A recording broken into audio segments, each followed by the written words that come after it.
Good evening, everyone. I will now call this meeting to order. Madam Chair, do we have quorum? Through you, Mr. Chair, I can confirm that we do have quorum. Thank you very much. Moving on, we have the approval of the agenda. Do I have a mover and a seconder to approve the agenda, please? Councillor Glenn and Councillor Shaves. All in favor? And that is carried. Okay, we have no minutes to confirm. Are there any disclosures of pecuniary interest? Okay, seeing none. Moving on to the delegations. I will begin by reminding all of our delegates tonight that you have 5 minutes to speak. I will interrupt to let you know when you have 30 seconds left if you need the full 5 minutes. When you are finished, committee members will be able to ask 2 questions of each delegation if they wish to. No questions of staff are permitted during delegations. I will now invite our first delegate, Mr. Michael Judd, to speak to the committee.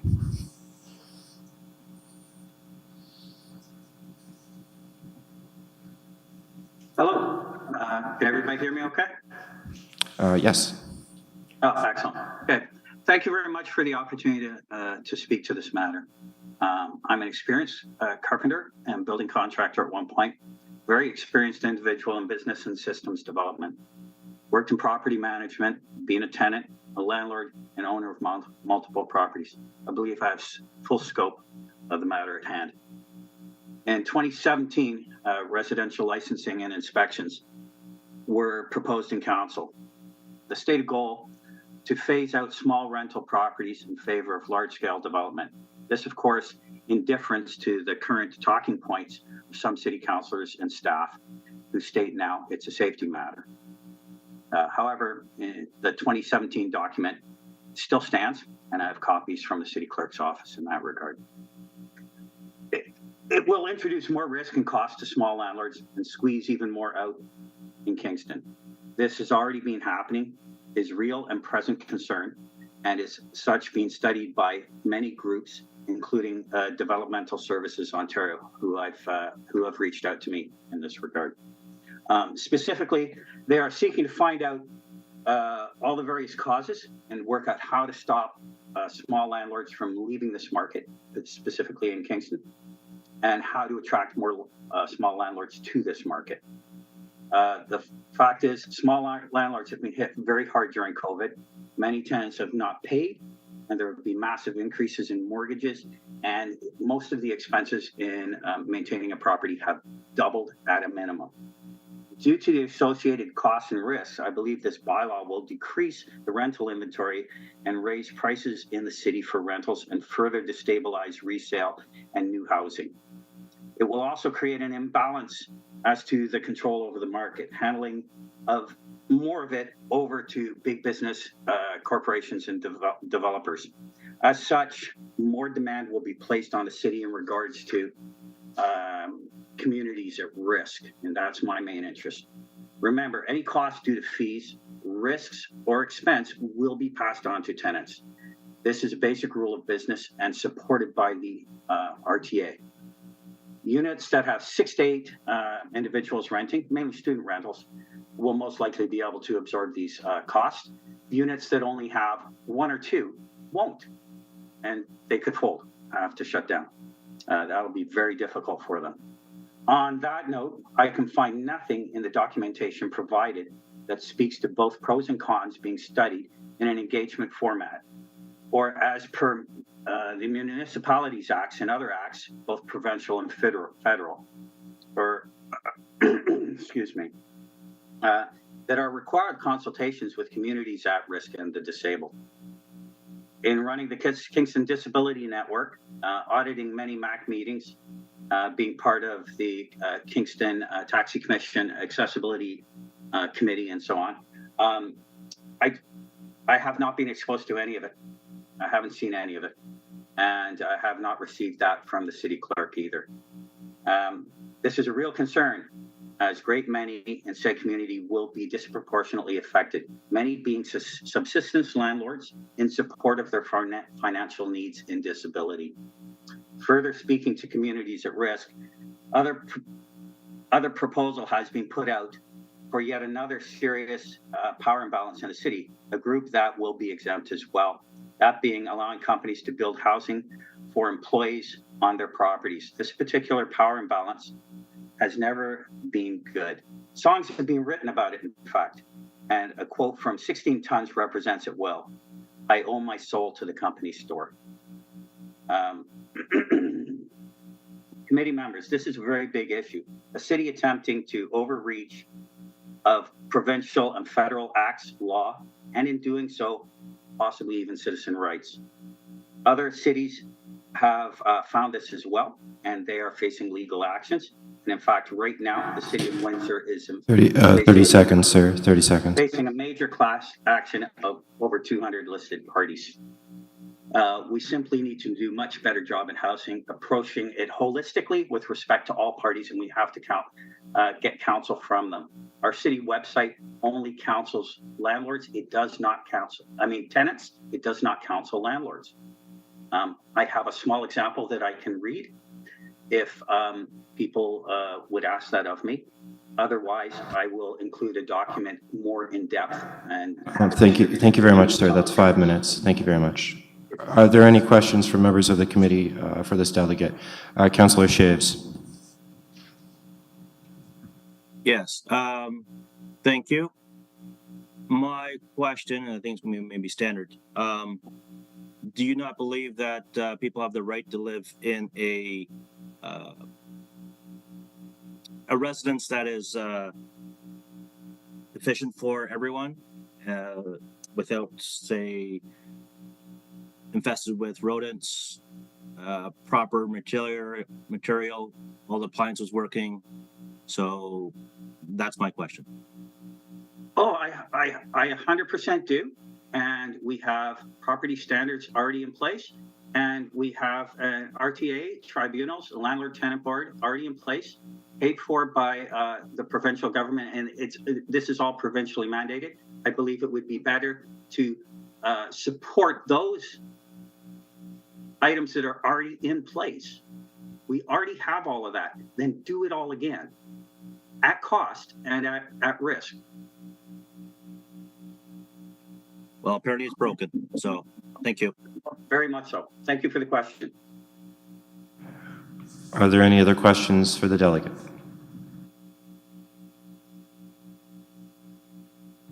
Okay, seeing none, thank you very much. Moving on to our next delegate, that is Janet Trost.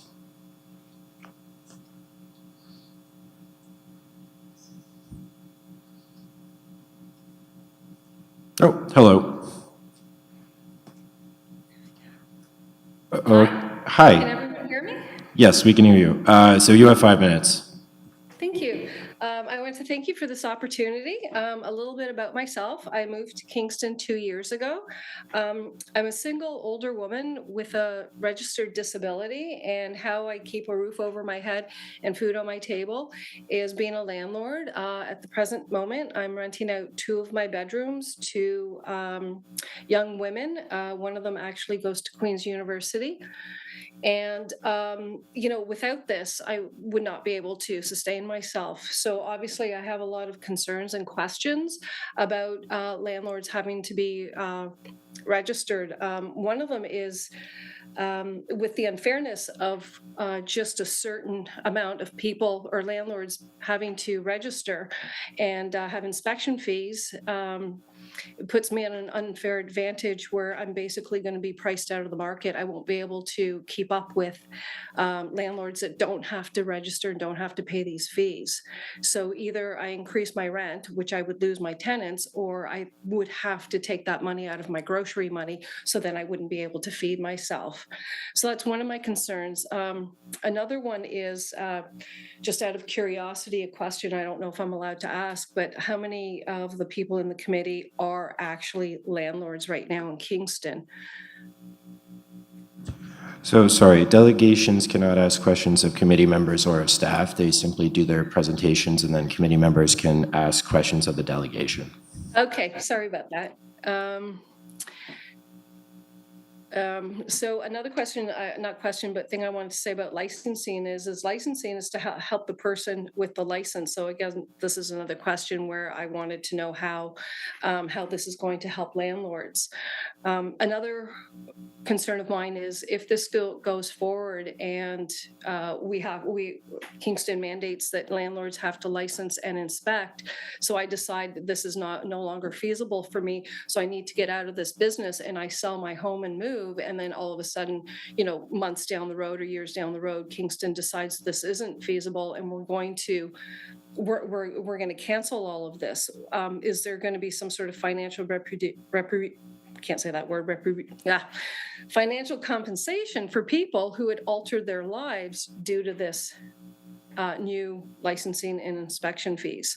So these are questions that I have that maybe I could write to the city clerk and down the road have them answered. Over the last little while, I've spoken to people about this, and a friend of mine had spoken to a friend of hers who happens to have 3 or 4 rental units in Kingston, and they turned around and they said, well, I'm just not going to register. So I see that as being another whole can of worms of how do we even keep up with something like that? Do we go door to door and ask, are you a landlord? Are you a tenant? I mean, it just seems like this is such a huge project. It would be nice to see it pulled back on a smaller scale, and there's a lot of complaints out there from landlords and a lot of complaints from tenants, and to look at those projects, fix them, and have better numbers on how this works. So if we do down the road license landlords, we are able to make it a win-win situation for landlords and tenants. And right now, I just don't see that. I think I'll end it with that. And thank you. Okay, thank you very much. Are there any questions from the committee for the delegation? Okay, I see Councillor Glenn. Thank you very much for your delegation. Just a quick question. So are you required to report your income as a landlord? Absolutely. Right. So technically you're in business? Yes, this is business. Okay, thank you. Okay, I see Councillor Shaves. Councillor Shaves. Thank you. So shocking. So question to the delegate. Do you believe that everyone's entitled to live in a residence that is hospitable? As in there's no fire regulations that are violated, as we've had a number of different fires in the last several months, and some of which people have perished, or homes without infestations or black molds, and everything working condition. Are you asking my opinion on this? Yes. No, I believe that we should live in clean environments. Safety is my main priority in my house. I think I have 4 smoke detectors and 2 carbon monoxide detectors. Have proper locks on all the doors. I'm continually making sure that my tenants are happy, everything is working. So I'm one of those landlords that goes out of my way. In the summer, my property is very well maintained. I leaf blow everything. In the winter, I make sure I'm one of the first people out there with the snow blower, so everything's cleared. So I do believe in having top-notch landlords. And I also believe that we should have top-notch tenants as well. Well, we can have both in the world. As we know, there's plenty of landlords who do not meet those specifications. So I do believe this is the main priority of this licensing. So. Okay, thank you very much, Councillor Shaves. Are there any other questions for the delegate? Okay, seeing none. Our next delegate is Robert Mello, President of the Kingston Rental Property Owners Association.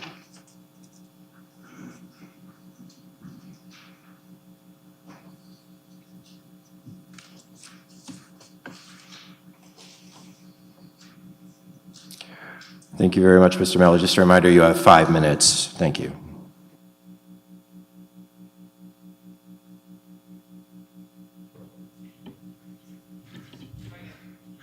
Good evening. There, that's better. I'm Robert Mello, President of the Kingston Rental Property Owners Association. The KRPOA is committed to the provision of sustainable rental housing.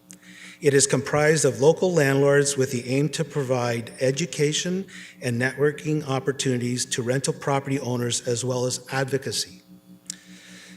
Like most of Canada, Kingston has a housing crisis. The main housing problems are lack of supply and affordability. Lack of repair is a problem affecting far fewer renter households than the lack of affordability. See the KRPOA submission, page 158 of the staff report. If adopted, residential rental property regulation will inevitably increase landlord costs. Over time, an increase in landlord costs will tend to reduce rental supply and raise rents. From my recent discussions with many of you individually, I understand that you believe that the key issues are, number one, develop a database.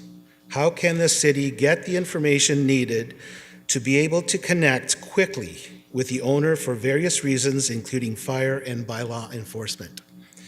Number two, dealing with unsafe housing conditions. How does the city deal with landlords to have them provide the basic necessities of safe housing without losing too much supply? Suggestions to address two key issues above are as follows. Number one, developing a database with no new rules, the city can create a reasonably accurate listing of rental property owners from its existing tax records. Please refer to option 1 from the staff report. To get contact information as cheaply and quickly as possible from existing tax records, I suggest mailing rental property owners a form letter asking for the email and phone number of the owner and the company responsible for property maintenance and repair.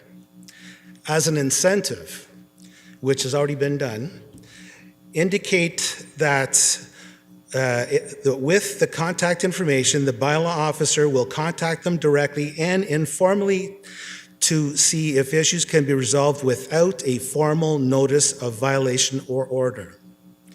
If contact information is not provided, the bylaw team will continue to use more formal process, which is 1 or 2 steps closer to a charge for violation of the bylaws. Number 2, dealing with unsafe housing conditions. To gain improved compliance with repair obligations while minimizing the loss of rental supply, the best approach is to enforce the existing property standards bylaw. This is done through communication with tenants and landlords and property inspections. If necessary, a property standards order can be issued. That addresses problem owners without burdening responsible owners. Various means could be used to maximize the effect of such actions, such as communicating that door-to-door inspections, voluntary to the tenants, will be taking place in particular areas at particular times through both the media and KRPOA. Identifying buildings with exterior deficiencies and leafletting those buildings with an invitation for tenants to report problems to the landlord, and if there is no response, to report them to the bylaw enforcement team. Or a date, preferably a Saturday or early evening when the tenants are home, when the bylaw team will return and the tenants can make verbal reports and permit inspections to document deficiencies in their rental homes. KRPOA will be glad to cooperate with the communication piece. Focused, proactive enforcement will minimize 30 the seconds, negative sir. effect 30 seconds. on rental housing affordability, and the costs will fall primarily on landlords who are not meeting their obligations. KRPOA will be glad to work with the city as new measures are adopted. I welcome any questions now and in the future. Thank you. Okay, thank you very much, sir. Are there any questions for the delegation? I see Councillor Shaves has his hand up. Councillor Shaves. Thank you. So if I'm hearing correctly, are you also admitting that the current system is broken, not working efficiently? No, what's been happening now is we have a very good leader with it when it comes to enforcement. And by his actions, we are actually dealing with some of the bad behavior from notorious bad landlords. This is the type of thing that we need to do more of and be more focused and get the education going. So we just have not worked together, the industry and the city, to actually work together and find a resolution to this. It can be done. We don't need to do another trial of this, where a trial in another community who's had more than 3 years ahead of us have turned down expanding it to the rest of the city. And it almost got defeated totally. Okay, thank you.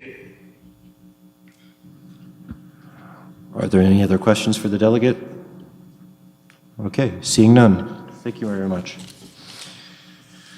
Okay, our next delegate is Jordan Morelli, Director of the Kingston Rental Property Owners Association.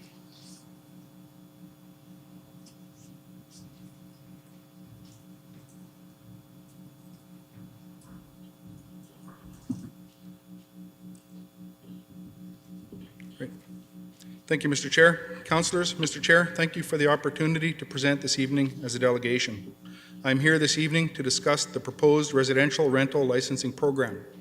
One of the first things we must ask ourselves is, what are the goals of a licensing program? According to the report, in terms of alignments with the Council strategic plan, the proposed program is meant to align with the goal of promoting an increase in purpose-built rental housing. I can assure you that any rental licensing program that you bring in will have the exact opposite effect. Indeed, there are many unintended consequences that will result from the implementation of a rental licensing program.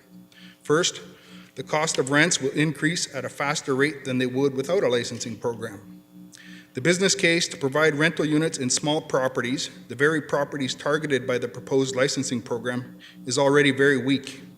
The costs of the license and any required inspections will necessarily be passed along to the tenants.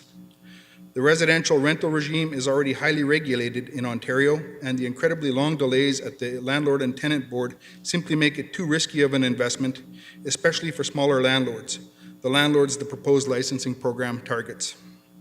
Some property owners who are contemplating adding to the rental stock by constructing a secondary dwelling unit, for example, will simply decide not to if licensing is required. Others will remove their properties from the market at the first opportunity. The net result is that there absolutely will be a reduction in the available rental stock in Kingston. This reduction in available housing will be most severe at the lower end of the cost spectrum, where the need for housing is greatest. In addition to being harmful to tenants seeking affordable housing, a rental licensing program is completely unnecessary. The city already has the tools it needs to ensure that housing is safe and adequate. The city's property standards website lists the steps a tenant should take if they believe there are deficiencies with their rental unit. The website includes an easily completed web form for the tenants to request an inspection by the city. The property standards website advises the tenant to first notify their landlord about their concerns, and failing adequate action on the part of the landlord, the tenant completes the web form and requests an inspection. The website states that the tenant will be contacted by a property standards inspector within 2 weeks to arrange a suitable time for the inspection. If the inspector confirms the deficiencies, an order is sent to the owner listing the deficiencies to be repaired and specifies a timeline for completion. The property is then re-inspected, and if the owner has failed to make the necessary repairs, the order becomes final and the city can launch legal action. The city already has a lot of authority to enforce property standards.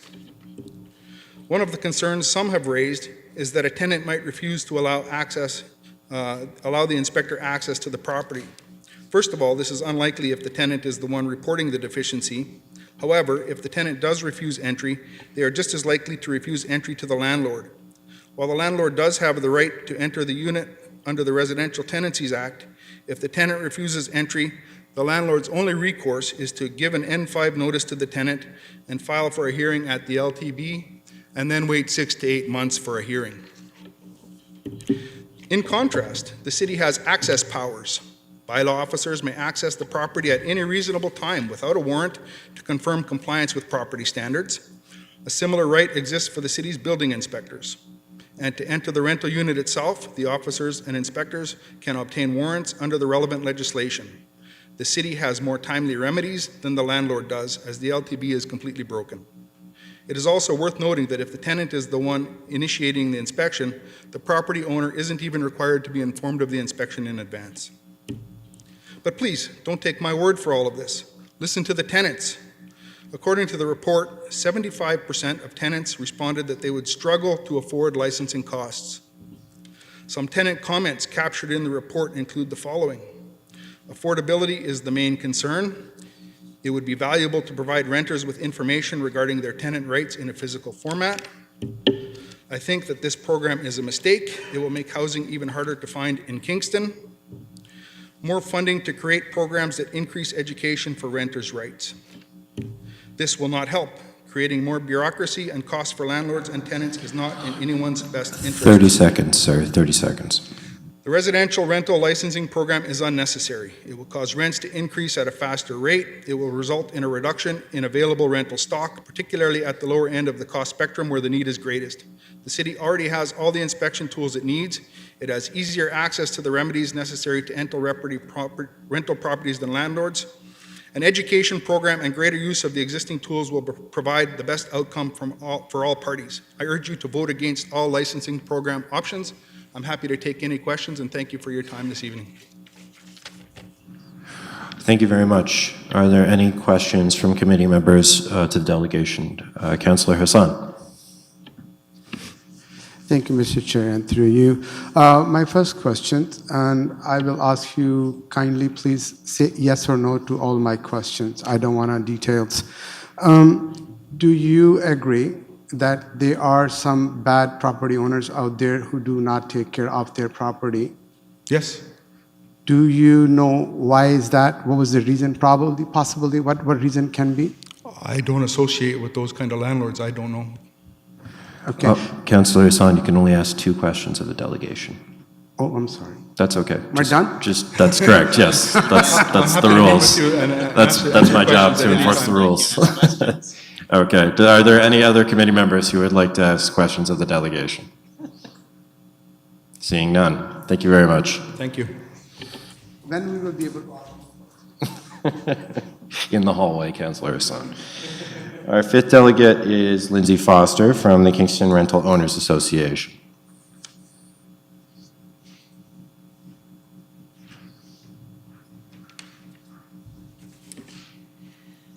Hi there.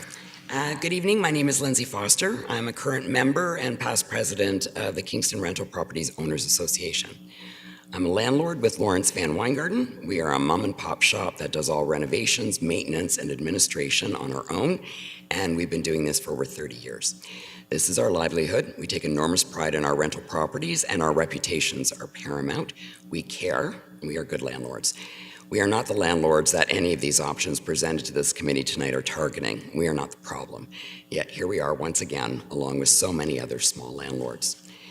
In preparation for tonight's meeting, I went back in my files to the presentation I made to the Administrative Policies Committee on November 8th, 2018. Same topic, same challenges, same threats to rental housing. But in 2024, the rental landscape has changed dramatically. Interest rates have tripled, property tax annual increases are progressively higher. The very few insurance companies that will cover rental properties have jacked their rates on average between 9 and 21% every year over the past 4 years. Inflation is hovering around 3.5%.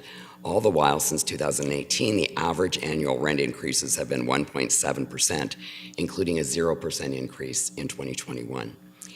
Just one example, a tenant in a 4-bedroom single-family house started renting from us in 2012 for $1,500. With the annual increases, the rent in 2023 was $1,672, a $172 difference in 11 years. Our 2.06% mortgage came up for renewal. That combined with the rising costs and everything else, we needed $970 on top of the monthly rent paid to cover our costs. We've now sold that house. In fact, in 2023, we sold 4 of our single-family rental homes. They are all now owner-occupied. We also suffered a total loss of another single-family home because the drug house next door caught fire and spread. But that's a topic of conversation for another meeting entirely. When I spoke to this committee in 2018, 40% of our rental inventory was single-family homes. That number has dropped to 28%, with plans to sell even more in the next couple of years. They don't make economic sense for either the landlords or the tenants unless the rents are sky high. The concept of affordable rental housing for families, it just doesn't exist. This reality will continue to erode the rental market, so many small private landlords are fleeing the business, and there are certainly too few incentives to build new rental housing. Further, both licensing options presented to you in this report require site inspections by building, planning, fire, and bylaw department. While all are safe and well maintained, a number of our properties were built in the late 1800s and early 1900s. If a ceiling, window, or door height, for example, is less than what's set in today's building codes, will property owners be required to make changes to comply with current standards? If so, there is no way to predict the time, resources, and funds required for upgrades, or where displaced tenants will go if substantial changes are required. To us, the administrative and economic burden of rental licensing would be a nightmare. The City of Kingston can hire additional staff to manage this new bureaucratic wing. We as small landlords are not in the position to do so. The City of Kingston can draw on licensing fees and property taxes to cover costs. Landlords have no financial recovery recourse other than above guideline increase applications to the Landlord and Tenant Board, where backlog cases are causing delays of up to a year. We completely understand the objectives of the options set out before this committee: ensuring safe and legal units, building a database of the city's rental housing, beefing up the existing property standards bylaws. Instead of targeting landlords to achieve and pay for these goals, the city already has the ability to promote among tenants the existing recourses for unsafe units. The city already has the ability to draw data from taxation, property standards, utilities, and MPAC to build a rental inventory database. And the city already has the ability to improve and enhance current property standards, bylaws, staffing, and resources. In conclusion, I want to take this opportunity to commend Curtis Smith and the councillors who have met with and listened to rental property owners over this last several months. This level of engagement didn't exist in 2018 during the licensing deliberations. We truly do understand that there are negligent landlords and unsafe units in our community and limitations on city staff, but moving forward with rental licensing is like using a sledgehammer to swat a fly. Instead, continue to engage with landlords through our association to develop realistic, effective, and affordable solutions. Our lived experience, our knowledge of our neighborhoods are an invaluable resource for the city to easily access moving forward. Thank you. Okay, thank you very much. Are there any questions for the delegation from committee members? Councillor Hassan, you have 2 questions to ask the delegation. Thank you. I'll put it together in one. How's that? My question to you, we talked about in the delegation, previous 3 delegation as well, the cost of the licensing. So as a property owner, you are worried about the cost of the license or cost of to obtain the license? I'm sorry, are we concerned about? To pay for just the license, or the cost might cost you to obtain the license, like you have to bring your property up to the standard? Absolutely. If we have to have all the inspections done, and what's the cost of actual licensing? In other municipalities, it's $1,000 to $1,200, and just for the inspections and the license per unit, per building, we don't know, and that's incredibly cost prohibitive to us. So for example, if one unit you need to bring up to the standard to obtain the licenses costs you, let's say $60,000, and then you currently getting rent $500 or $700, you will be able to spend that money and put that on the market, or you will just take the property off the market to not rent it? There reaches a point where you question why any property is a rental property. And if the costs outweigh any bit of revenue you have, then it just doesn't make any sense. And concerns for me personally, us personally, in Kingstown District, we have a lot of older buildings. And if building inspectors go in there and say, you know what, this ceiling height is 6 feet tall instead of 6'5", this needs to be adjusted, this needs to be, what happens at that point? The costs just become enormous. Okay, thank you very much. Are there any, oh, I see Councillor Shaves. Councillor Shaves. Thank you. 2 questions, not 3. To confirm, people think that renting, either a house or apartment, is easy business. Just get someone in there, you make some money, but they don't do the research. Would you concur with that? Absolutely. And that's why we have a rental association. But not everyone's part of that rental association. You also mentioned that a lot of your fees have gone up, such as interest rates. I recall a time when interest rates were really high, and they've gone down, and they're even lower now than they were before. So would that not be a benefit to anyone carrying a mortgage? I'm sorry, I didn't hear either my hearing's going or I'm not hearing you correctly. Could you just repeat the question? Sorry. During your presentation, you mentioned that a lot of your costs have gone up, including like interest rates for your mortgage. Yes. Correct? Yes. So I also recall a time when interest rates were really high. And even at this current rate, they're lower than they were before or even a few years ago. So going the other way around, would you not be making more money now than you would have been 10, 12 years ago? No, because a lot of the times if we have properties, we have tenants who have stayed in a long time. And that's, while it's wonderful to have tenants who stay a long time, the rents are far lower than they need to be, but we can't do anything about that, and that's fine. The finance thing that we do is bigger now. When interest rates were higher, we had fewer properties. When interest rates are lower, we're investing in the community by renovating and renting housing that was subpar. And now we've made more rental opportunities in the district that we have all of our properties.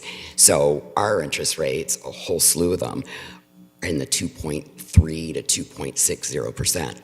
Now they're up to 7.2%. Okay, so you just confirmed this is a business. Thank you, Councillor Shaves. I've confirmed it's business. That's a third question. So moving on, I see Councillor Amos has his hand up. Councillor Amos. Thank you, Mr. Chair. Through you. Just a very quick question.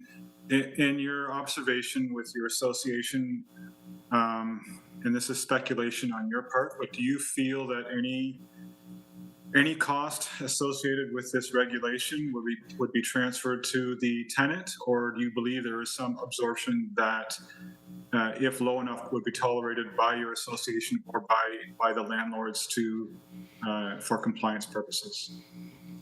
Well, it's all on the landlords at this point. It will all be on the landlords, because even to do an above guideline increase, we're only getting 50% of what the current increase is. So at 2.5%, which is the rent increase, plus 1.25% is the above guideline, it's still not going to cover the costs. And we can't do anything to add to a rent other than those legal rent increases, unless the tenants leave, and that's why the rents get jacked up.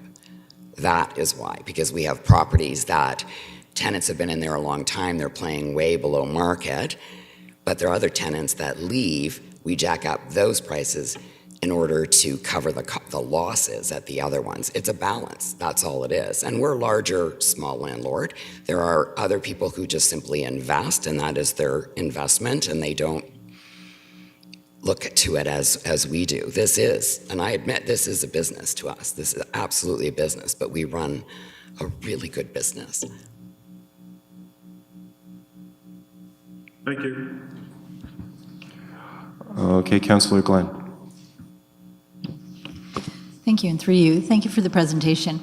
So a quick question, because we're talking about business. So has the value of your properties appreciated over that last, 5, 10, 15 years, given the increases that everybody else keeps talking about? In theory, yeah, until you go to sell it. And then, it's that cyclical nature of the market where we believe that the market value of a property is super high, and then you put it on the market and nobody's touching it. So they absolutely do raise every year, but not to the point that they may have been 2 years ago. And because this market is so cyclical, there's no pinpointing the value of properties until you sell them. Yes, but you could always have an evaluation done of your property at any time. So, I find that very confusing. Most business owners know the value of the investments that they've made, and they understand whether they're appreciating or depreciating so that they can make sound business decisions on what to do with that property. Most of us own homes or know people who own homes. And, having moved here 7 years ago, I can say that my property has definitely appreciated. All I have to do is go online to an online calculator and wow, whiz bang, there it is. So I do question that answer. So I'll leave it at that, and I don't have any further questions at this particular point. I'm sorry. Every property increases in value every year. That's a given. But a matter of what that property value is, it can change. If you have a bank appraisal done to actually get a mortgage, they may appraise it much higher or much lower what you would actually get for it if you put it up for sale. That's what I was saying. Okay, any other questions for the delegation? Seeing none. Thank you very much. Okay, so that was the final delegation listed on the agenda for this evening, and I see Councillor Amos, you have your hand up. Thank you, Mr. Chair, and through you, I'd like to bring forward two names, Ian Clark and Oren Nemelman, as a delegation to talk about residential licensing work.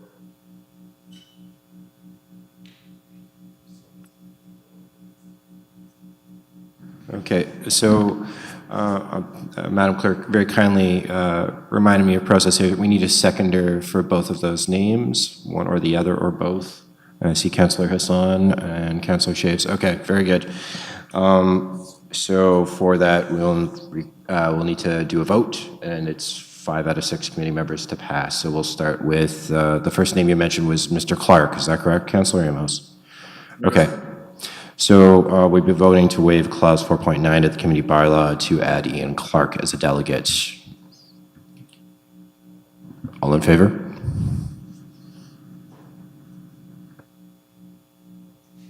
Okay, that passes. Thank you. Have patience with your chair. It's been a long day. Okay, moving forward. I would like to vote to waive Clause 4.9 of the committee bylaw to add Oren Nemelman as a delegate. All in favor? Okay, very good, and that passes. And is there anyone else who would like to move for an additional delegate at this time? Councillor Glenn. Yes, I'd like to add Dylan Reed Davies as a delegate. Very good. And do we have a seconder for that? Oh, I see Councillor McLaren. Very good. Okay. And so we will vote to waive Clause 4.9 of the committee bylaw to add Dylan Reed Davies as a delegate. All in favor? Very good. That passes. Okay. I will now invite Mr. Ian Clark to speak. Mr. Clark, you have 5 minutes.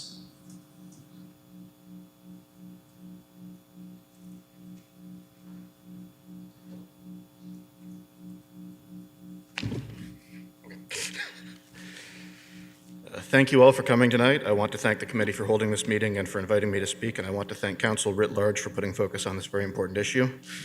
Tonight we've heard from landlords, more landlords, and for a change of pace, more landlords. I wasn't able to look up the rough ratio of landlords to tenants in Kingston, but suffice to say if tonight's delegate list was representative of that ratio, it would have to either drop most of the landlords or add several hundred tenants. But I do appreciate all the landlords who came out to speak today. I appreciate the courage it takes to put yourself out there like this, and I appreciate the long road you've chosen to hoe, the difficult challenge you've accepted in coming before council to talk about how hard your life is and how unfair the system is to you, despite the fact that council has only been sitting for a little over a year, which means that it was only a year and a half ago that they were knocking on the doors of your buildings. No? Tough crowd. I joke, but the bottom line is Kingston has a bad landlord problem. This is something that became clear to me during the 12 years that I was a tenant, and it's something that has become abundantly more clear in my years of doing tenant activism. I've heard and witnessed horror stories of unlivable conditions, repairs taking months or years, fraudulent renovictions, and unreasonable restrictions on guests and pets. I've also heard of some good landlords. I've had some good landlords, but on both counts, they've been the minority. The fact is the laws exist to ensure a decent standard of living, but the enforcement just isn't there, in part because the bylaw simply doesn't have the resources to investigate every complaint and enforce the outcome, and in part because a significant number of the complaints aren't being made in the first place because many tenants are afraid to be labeled a problem tenant, and the next thing you know, the landlord's relative wants to move in or the unit is being renovated. And sure, there are laws against doing that fraudulently, but enforcement is spotty. Outright fraud can be difficult to prove, and even if you are able to prove that your former landlord evicted you under false pretenses, the damage is usually already done. This stops tenants not just from filing complaints, but often from even informing the landlord that repairs need to be done. The reality is that a lot of tenants are afraid of their landlords, even if the landlord is one of the good ones, because they've had too many bad experiences to trust anybody. Personally, if I'm being honest, I probably wouldn't be up here right now if I was still around here. I'd be too afraid of being blacklisted. Even if there really is no bad tenants list, this could wind up being what comes up when you Google my name for a good while. And that's why I hope that not only does the licensing bill pass, but that option 3 passes with mandated annual inspections. Because then it's not on the tenant making the complaint, it can't come back on them. And tenants would feel hopeful about bringing issues to their landlord because they're saving their landlord from a bad inspection, not feeling like they're making trouble.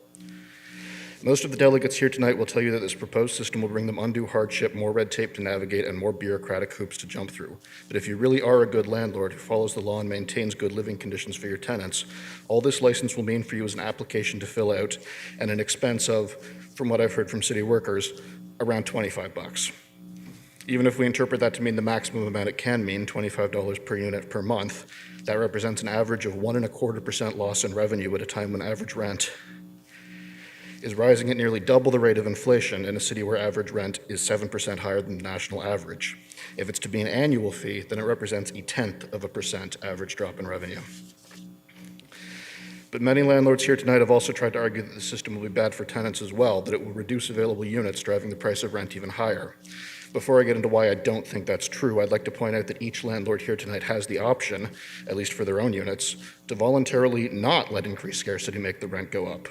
They don't have to charge the maximum amount the market will bear. No one is forcing them. But in any case, I don't think it's a real concern because the system will not change the fact that being a landlord can still be very profitable in the city of Kingston, which means first that I do not believe landlords will overwhelmingly get out of the game, as it were, and second that if they do, others will be more than willing to take their place. And if that proves untrue, then in the worst, or depending on your perspective, best case scenario, the city always has the option of looking to the model established by Vienna and building publicly owned housing not just as a subsidy for those in need, but as an option for everyone. We've also heard that the added costs of the licensing program will be passed on to the tenant, and perhaps they will, but if that increase is anything more than $25, that's just price gouging. And to be honest, I doubt it would even be noticed with all the price gouging already going on. There is one concern that I've heard raised that I'd like to highlight because I do believe that it has some merit, and that's the fact that a high number of people are currently living in situations that are by their nature illegal. Living in converted garages or 5 to a 2-bedroom unit, so on and so forth. 30 seconds. Because it was the only option available to them. There's a very real question of what's going to happen to those people, but I think that that's an obstacle to be overcome, not a reason to throw the baby out with the bathwater. So I hope the council moves forward with this plan. Kingston tenants are in favor of it. The fact that more of them are not here to speak tonight is not representative of a comfort with letting their landlord speak for them or of an apathy toward the subject. It is indicative of the powerlessness that they feel under the current system, a system that by its very nature allows others to hold the balance of their lives in their hands.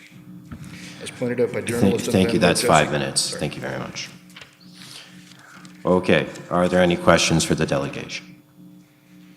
Councillor Glenn.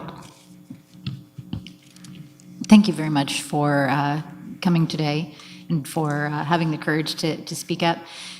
Could you tell us a little bit about some of the conditions that you've experienced and others that you know who are renters have experienced? So I will say sort of the former is definitely a lot less severe than the latter. I mean, I think the worst thing that's ever happened to me was it took a year to get an oven repaired, during which time I still had the stovetop. So, I mean, it wasn't the worst thing in the world. But I mean, I've definitely seen cases of pests, cockroaches, rats, windows being broken for months at a time, doors off the hinges.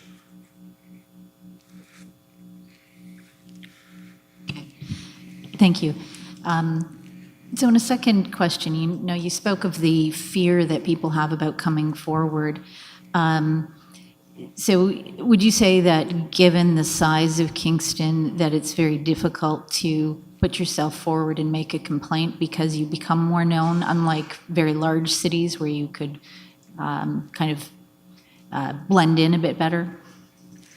I think the concern would be less sort of like across the market. Like, I'm not proposing necessarily that someone would be afraid that they wouldn't be able to rent anywhere in the city, but they might be afraid of losing that particular unit, and maybe they've been there for 5 or 6 years, so that's currently what they can afford because they've not been subject to the increases that have gone up when people leave units. Thank you. Are there any additional questions? Councillor Hassan, 2 questions, please. Thank you, Mr. Chair, and through you. Mr. Yancock, thank you for your presentation and representing the tenant side. My question is, you mentioned the people has the fear to move forward, to complain to the city or to the landlord for that. It's coming to my mind, let's say I am living in the apartment which is very poor condition and it's require upgrading, renovation, and I am paying under the market rent at this time because I've been living there for a long time. Now, the landlord has the opportunity to ask that tenant to move out in the name of renovation.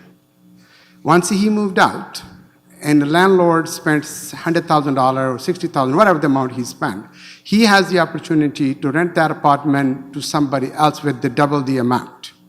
And that tenant will not have the obligation to come back into that apartment, nor will be able to rent the apartment. What do you say about that? I think, I know some jurisdictions do have a regulation wherein the unit has to be made available to the previous tenant for the same amount of rent they were paying.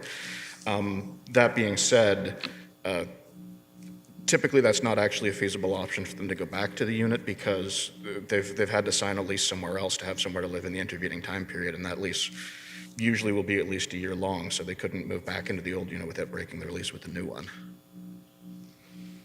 The second question is about the fear again. If they are fearful to talk to the landlord, the city has the bylaw or we have the department who can take care of it. So what is stopping them not to complaining to the bylaw?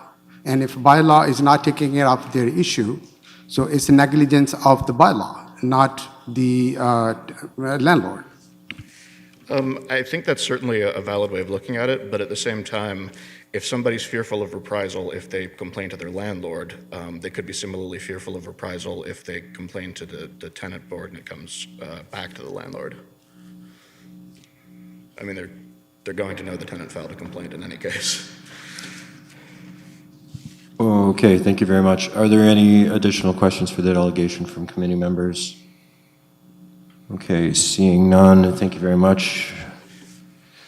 Okay, I now invite Oren Nimmelman to speak to the committee. Mr. Nimmelman, you have 5 minutes.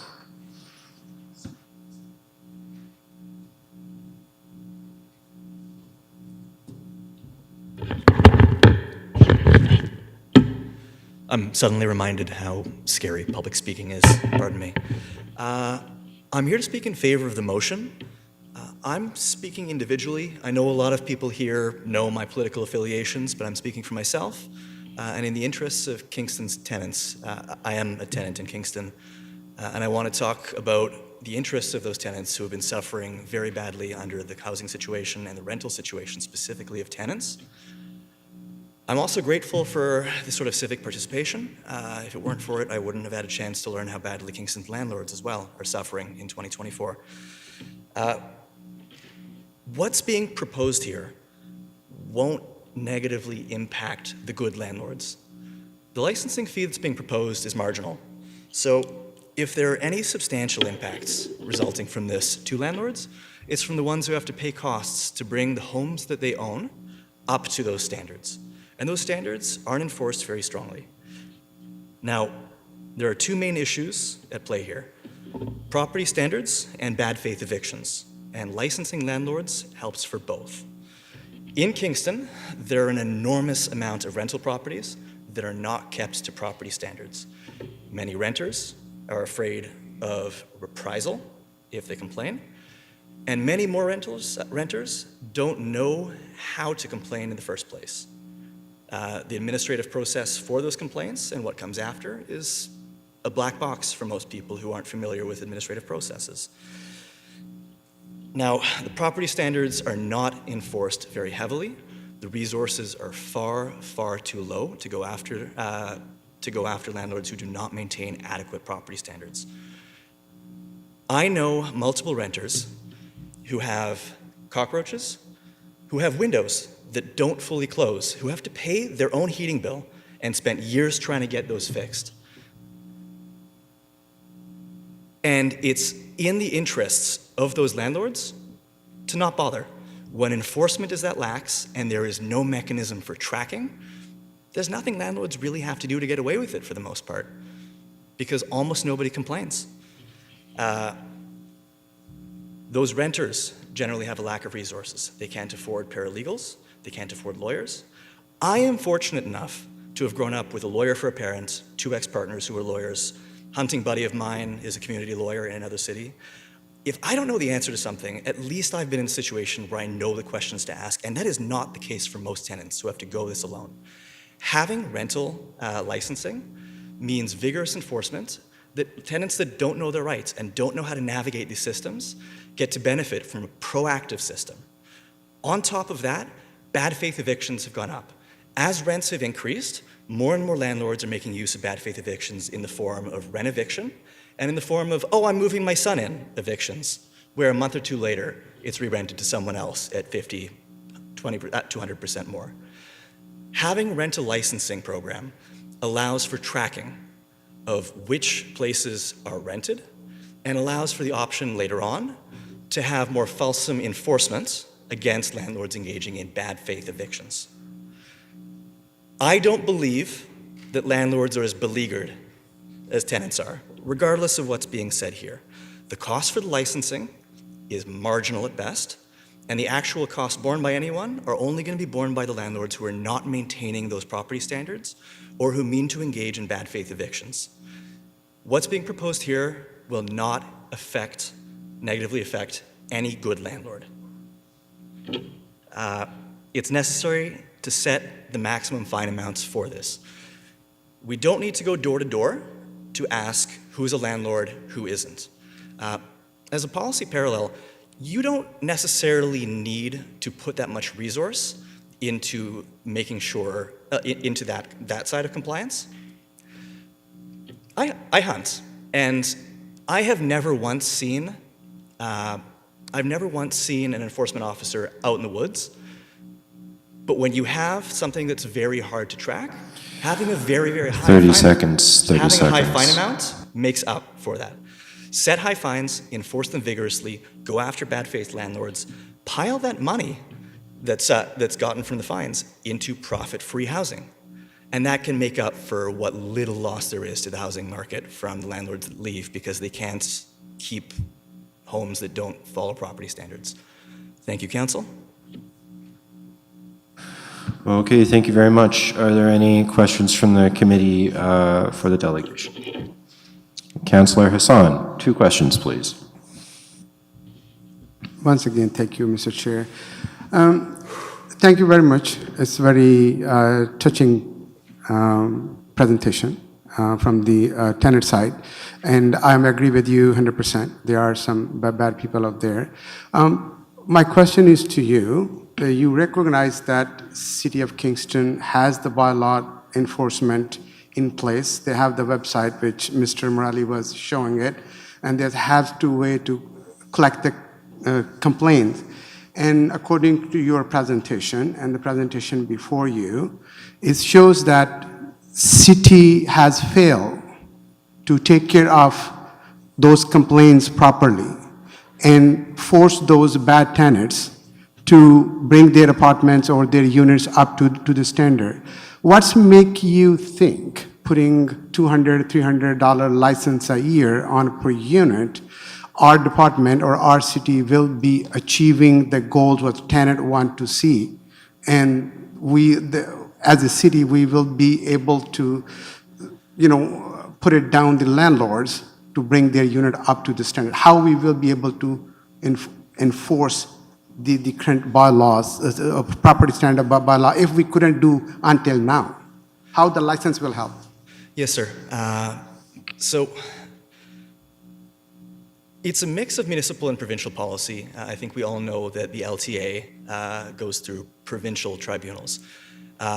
City-wise, the fines for property standards violations require a tenant to complain, and very few do. And I'm speaking anecdotally, but of the people I know who are renters, very, very few have ever filed a complaint of the many who live in homes that don't meet property standards. Being able to track those properties, which ones are rented out, makes it much easier to enforce. Speaking for myself, I live in a rental property. Where I live, I made complaints starting in 2015 that my windows don't fully close. I could tape a strip of toilet paper next to my window, and I could see the breeze blowing in the winter.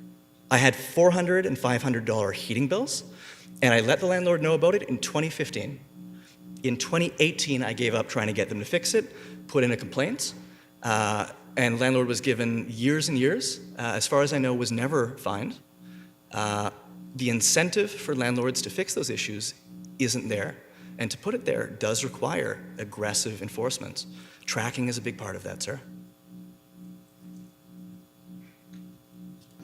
Do you think putting licensing in place is automatically the bylaw will go and inspect the building before they rent it out, and that's the safest part, or the safest way to do it? I don't think it's automatically going to make everything better. I think it's one of the building blocks necessary to do that. Those inspections taking place without an enforcement mechanism to create the disincentives needed for landlords to leave their properties in disrepair isn't enough. It's one of the necessary elements to be able to have a fulsome policy that protects tenants. Okay, thank you very much. Are there any other questions for the delegation? Okay, seeing none, thank you very much. Thank you, Council. And next is Dylan Reed Davies.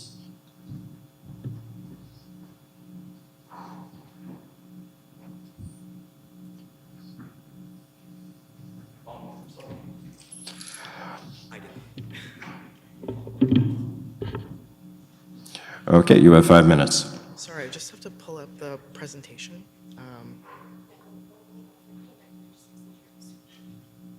Okay.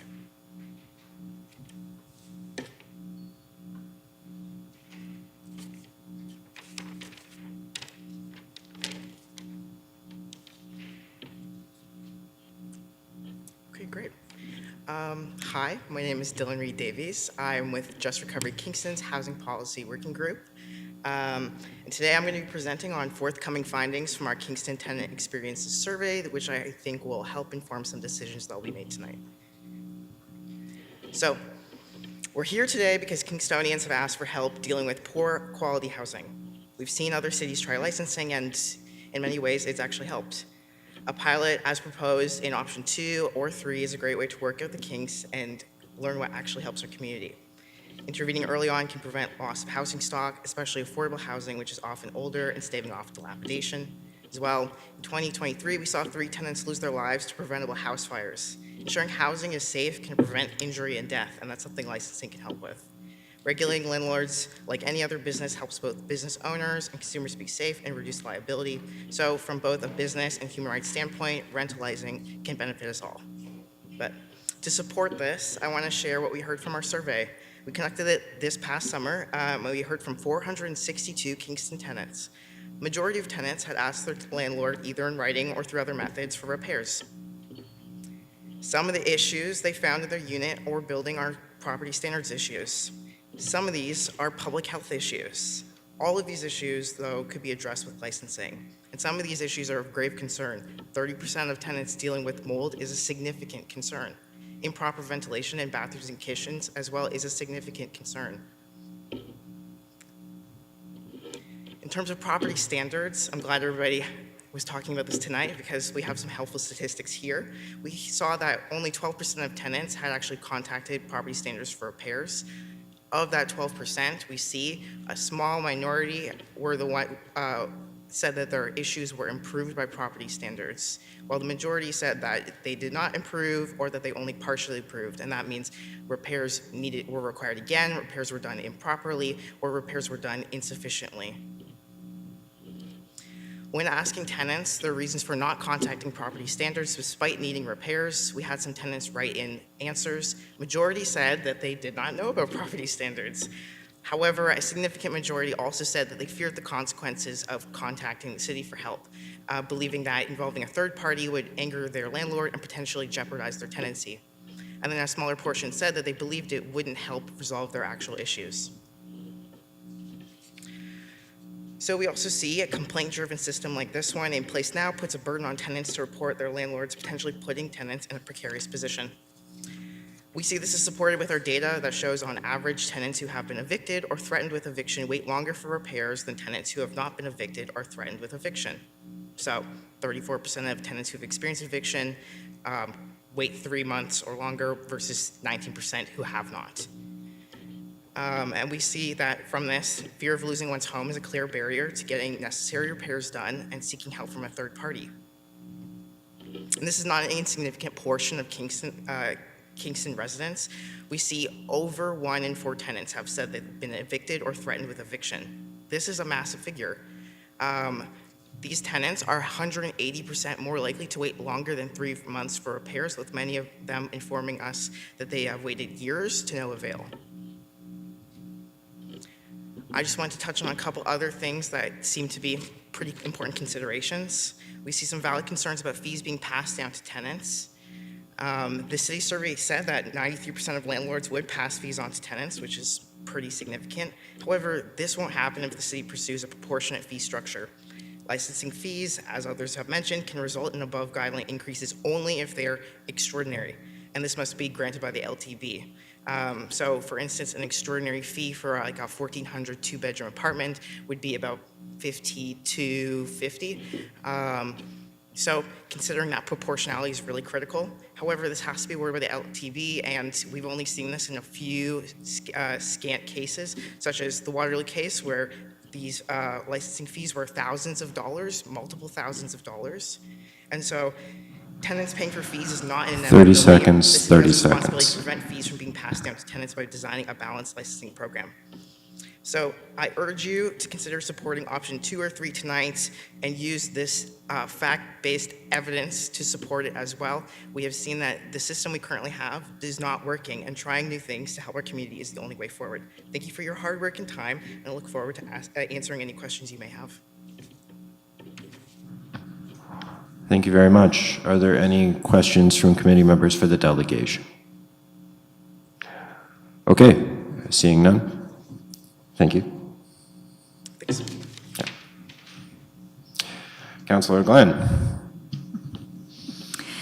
Mr. Chair, I would like to add one last delegate, Kelsey Tucker.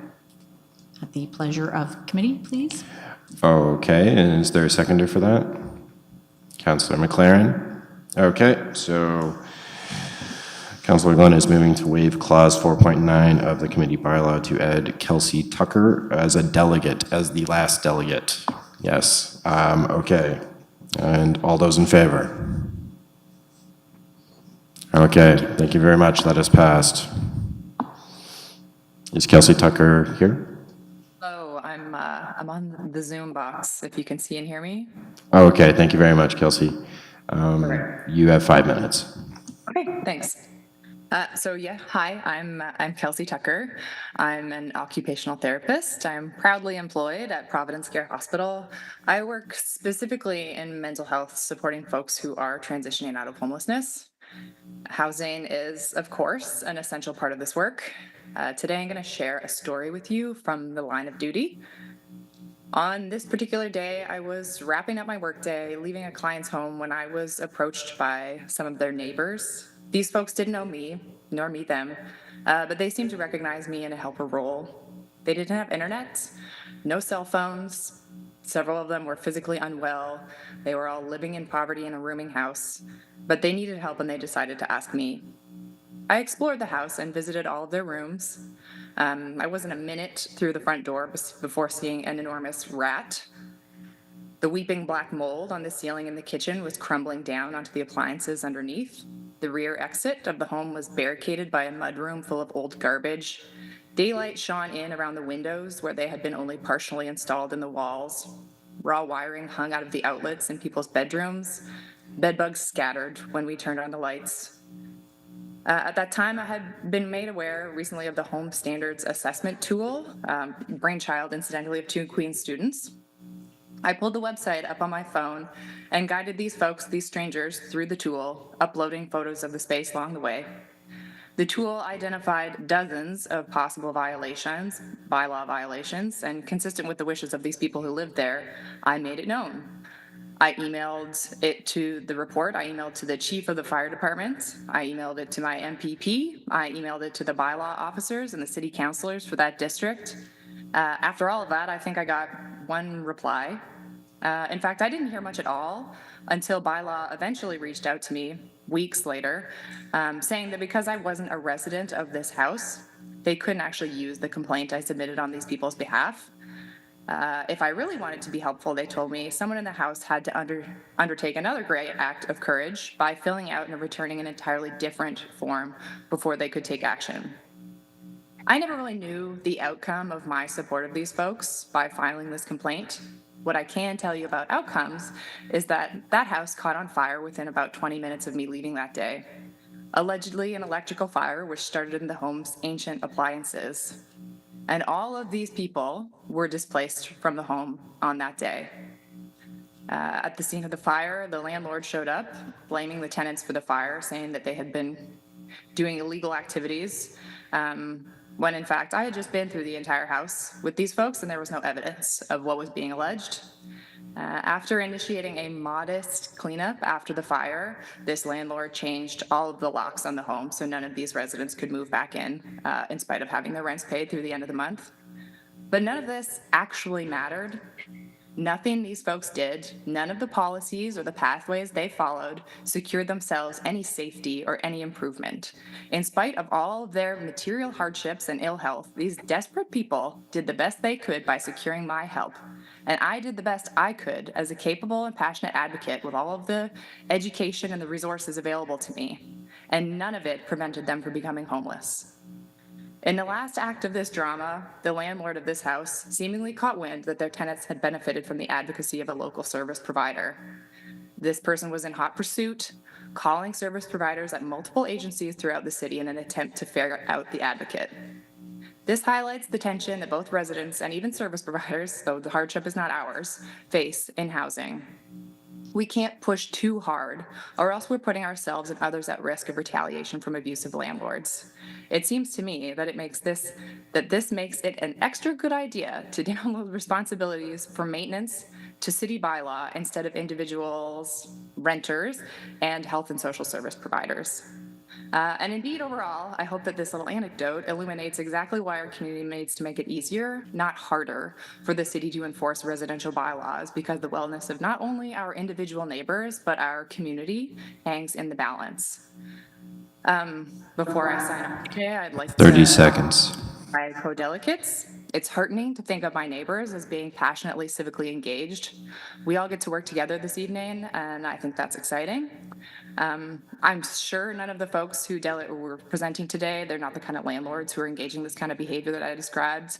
But I hope that maybe this could cause folks some discomfort, that they consider that advocacy against a rental licensing program can actually enable and protect this kind of abuse. Thank you. Thank you very much. Are there any questions from members of the committee for the delegation? Oh, Councillor Shaves. Yes. I'm hoping you could correct me, understand something. I'm a little confused by your little story. Sure. You stated that you helped someone out, went through the house, did the documents, and you got no response whatsoever for assisting them. However, later in that same story, you said the house burnt down minutes afterwards. That doesn't seem to make sense to me. How so? If the house is burnt down, why is there a need to put the paperwork in? Well, I submitted the paperwork as soon as I got back to my email, and then I checked my Pulse Point app and saw that there was a fire at this address, and I received confirmation from folks who live nearby. All right, Councillor Shaves, that's your two questions. Thank you very much. Are there any additional questions for the delegation? Councillor Glenn. Thank you very much, Kelsey, for sharing that story. In your work, what sort of barrier would you say exists for a number of tenants, the sort that you've been working with, in being able to lodge a complaint? Because you did make mention of it in terms of lack of ability to access a computer, et cetera. So can you speak to that a little bit more? Sure. I mean, the folks who were asking me, I think the context was that they knew they needed help, but they had no other, they just did not know. Well, one, they didn't know what steps they were supposed to be taking. I mean, we've heard some of the delegations earlier saying, well, the city website offers all of these supports and all of them for tenants and none of them for landlords, and the pathway is clear that you should follow this, but these are people who don't have home internet. These are people who don't necessarily have cell phone plans. These are people who are living on a disability pension, which falls far below the rate for the poverty line in this country. So these are not people who can reliably have cell phone plans that are paid. And these are people by and large who experience marginalization along multiple axes. You have people who maybe aren't even don't even have all of the skills around literacy and stuff. So to expect people to be able to navigate these political systems or governmental systems in order to have their own needs met presents indeed a significant barrier. And I mean also that of facing retaliation, which I think I also cited in the story, that people are afraid of being retaliated against. Okay, thank you for that. I'm going to probe that just a pinch further. So what about somebody with an intellectual disability who's capable of functioning on their own, but something comes up? You're a healthcare professional, I'm a healthcare professional. Speak to their ability to be able to navigate this system. Sure. I mean, there's all sorts of executive skills that I think a lot of us maybe take for granted that we need to tap into when we do these kind of things. We need to be accessing our working memory and our ability to plan and execute and sequence all of these various steps. I think this is stuff that we all, as I say, so many of us take for granted. We need to be able to write down the phone numbers we need to call. These are, in your example, somebody with an intellectual disability. These are your executive skills, for example. These are some of the things that are the most impacted and where you may have the most difficulty. Thank you very much for that. Thank you, Councillor Glenn. Are there any additional questions for the delegation? Just one question. Oh, okay, just one question, Councillor Islan. Thank you very much. Well, once again, thank you for the opportunity to hear your story. It's very touching. Just, I heard that in your presentation, and correct me if I'm wrong, you say when you went to that house, you saw cockroach and rats and molding in the house. That is true? Yes, yeah. Okay. And can you please tell me that falls under landlord's responsibility to clean up that mess? My understanding in terms of pursuing the home standards tool, that these are all bylaw exemptions that indeed, yes, fall to landlords for enforcement. Okay, thank you very much. Any other questions for the delegation? Seeing none, thank you very much. Thank you. Okay, we're moving on to briefings. I will now invite Director Smith to present to the committee regarding the residential rental licensing program. Director Smith, the floor is yours. Thank you, and through you, Mr. Chair. Thank you for the opportunity to speak to the work that has been done in regards to a potential residential rental licensing program. This work has been ongoing in various forms since 2017 and was most recently restarted as a result of council motions and direction through the strategic plan in the past year. Before I present the options outlined in the report, I would like to make a couple of preliminary points. First, it has been identified and recognized that the city has tools and processes already available that could be put to increased and better use in achieving the goal of improving the health and safety of rental units in the city. These pieces are outlined on page 13 of the report and include refreshing the city's property standards bylaw, streamlining the tenant property standards complaint process, and the implementation of several programs to support landlords to come into and maintain compliance with property standards. Second, any residential rental licensing program the city puts into place will not increase any already existing authority to access rental units. Access authority is stipulated in both the Municipal Act and the Building Code Act, and the interpretations of these authorities have been quite rightfully strict. It is hoped that the city will be able to achieve compliance from both landlords and tenants in the implementation of any program, and that the value of a program will be recognized by all parties. Finally, it has been identified that data gathering should encompass a significant part of any program going forward.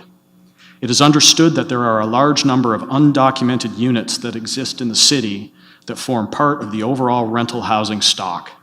Having a better handle on these numbers would be invaluable for future planning purposes and policy development.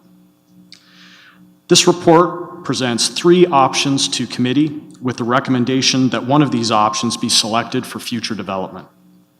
If and when an option is approved by council, the intent would be to come back to committee and council before the end of Q3 with an implementation plan that gets into detail about the operationalization of a program and any associated costs.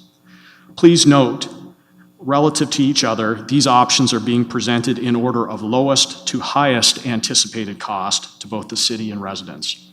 So I'll speak of the options now. Option 1, as detailed in the report, is no licensing, the implementation of a rental registry, and augmenting, improving already existing bylaws and processes.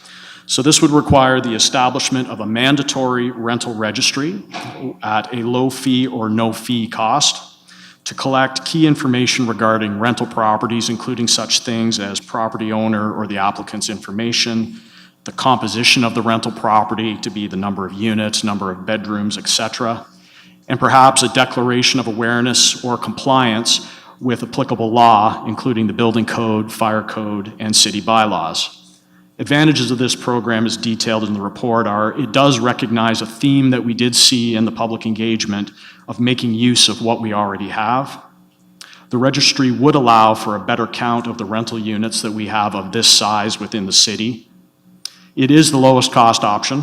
It will require some additional staff, but significant portions of the tasks could be absorbed in the current staff complement due to some efficiencies that we would achieve through improving some of the property standards processes and complaint processes.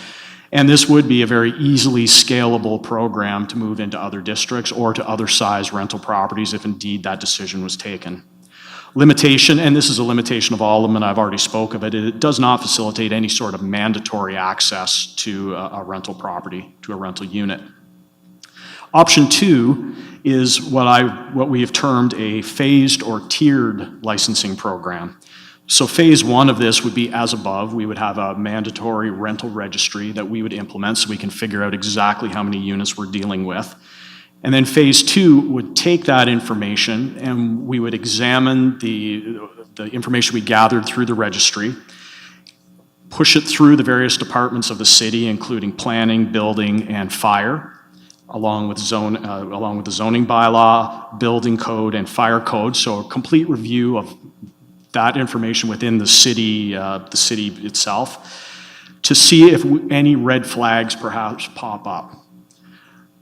A further review will be undertaken to ascertain property standards, bylaw history with the owner and the property. Once we've done that kind of review, a licensing stream would be designated for that particular property.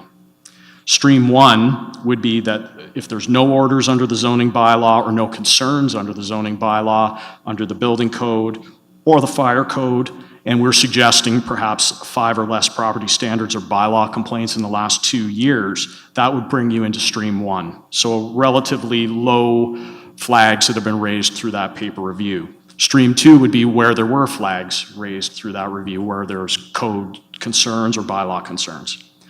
Stream 1 applicants, so the ones where there weren't any particular red flags raised, they would just have to submit through a program things like a self-certification checklist, so a self-inspection, an emergency information package, and this could all be done at a relatively low cost or no cost. And that would be the end of it. They would be issued a license. It's effectively us doing a risk assessment using any of the number of experts that we have within the city to determine, and having the landlord ultimately supply us with a little bit of information to close up the loop.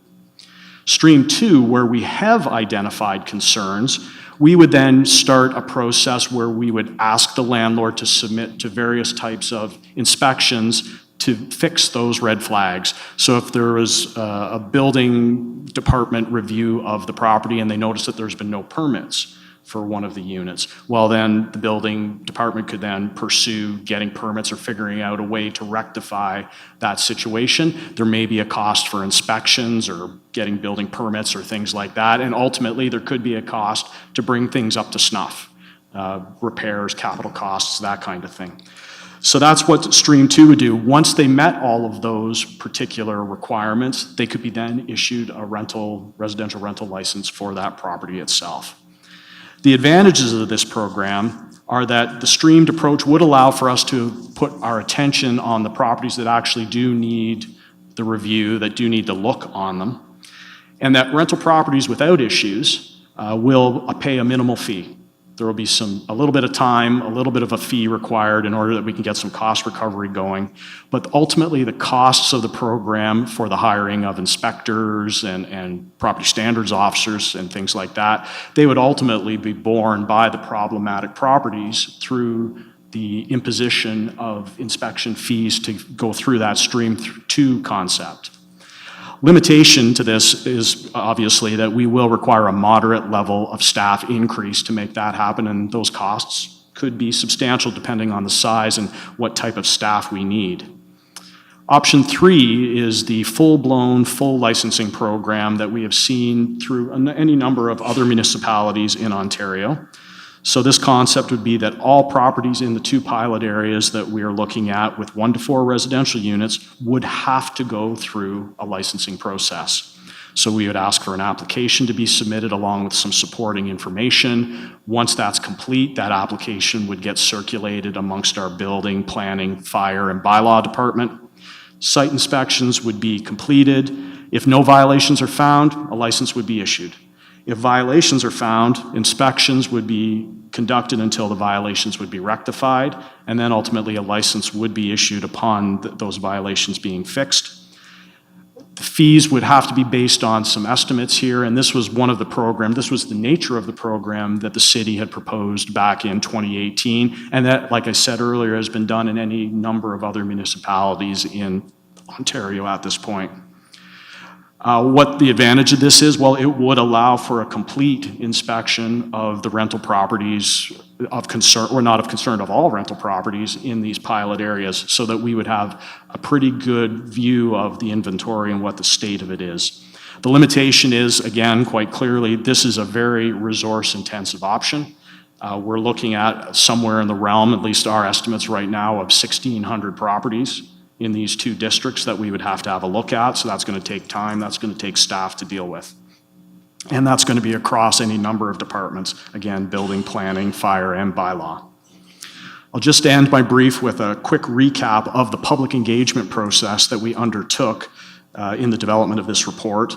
A number of in-person engagements were conducted with residents and interested organizations. Further feedback and responses from over 700 survey respondents were received. It is noted that regardless of the respondents' rental or ownership status, many respondents emphasized that the availability of housing and the rising cost of housing were concerns to them, and that additional costs incurred by a residential rental licensing program could exacerbate this. Primary concerns shared by respondents, in order of most to least often mentioned, are the cost of fees associated with a residential rental licensing program, the housing affordability in Kingston, landlord accountability, property standards and maintenance, and finally, the enforcement of any programs that we have. That's the end of my briefing. Thank you very much. Thank you very much. Are there any questions from the committee? Councillor Amos, your hand is up. Thank you, Mr. Chair, and through you. I've got a series of questions, and I apologize now. I will try, I know I'm under a time limit, so I'll try and be as quick as I can. Mr. Smith, you had indicated, or Director Smith, sorry, you had indicated that on page 7 of your report, there are limited tools at your disposal. Can you expand a little bit on what you're meaning by that? Thank you, and through you, Mr. Chair.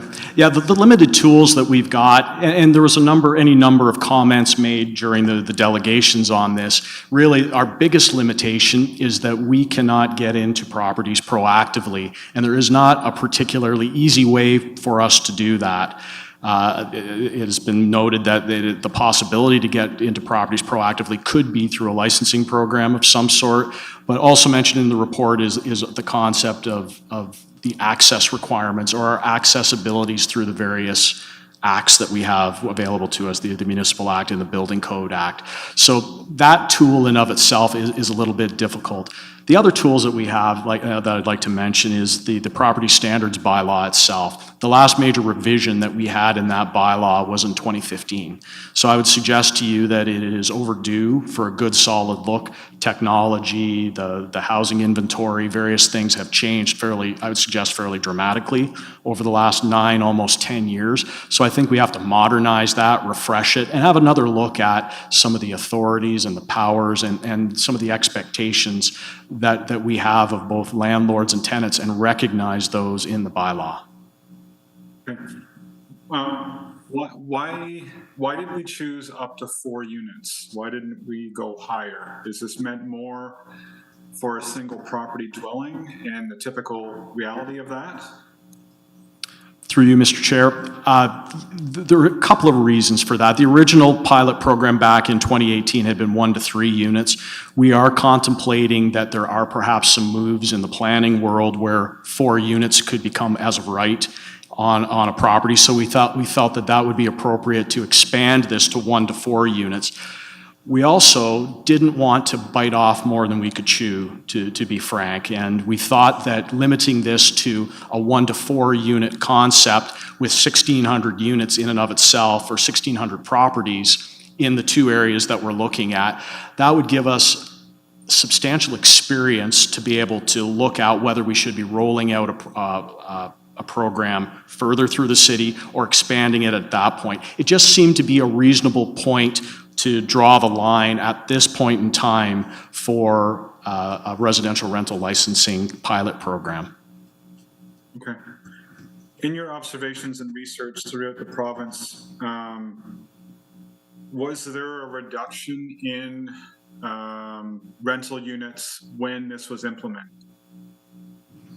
Through you, Mr. Chair, I was not able to find anything in the research that we did that indicated that there were a loss of units. Now, I think it could be expected that there could be a loss of units, and I have heard some anecdotal evidence of that there has been perhaps some. In one of the other municipality in Ontario that I spoke to, for instance, they indicated that in their investigation for residential rental licensing, they ran across a lot of properties that actually would have fallen into the lodging house category, so that they had, in certain circumstances, 6 or 7 people living in a home, and they met the criteria for a lodging house. And there's usually licensing and building code criteria for those types of properties that are oftentimes actually more stringent than what we're looking at in some of the residential rental licensing. So what happened was that the owners of those lodging houses chose to reduce the number of tenants in their lodging house so that they would meet the guidelines under the residential rental licensing program instead, so perhaps 4 people in the house or 4 units in the house. Okay, so from basically what you're just saying is the observation was there wasn't a significant reduction in the research that was provided. Okay, thank you on that. My next question is in regards to the heritage homes. As we know, Kingston has a huge inventory of heritage homes, and a number of those homes have rental units in them. What happens if a tenant moves forward and makes a complaint or the licensing program comes into force, whatever option we choose tonight or with council at a later date? What happens with those heritage homes? Is the heritage status, does it supersede everything else?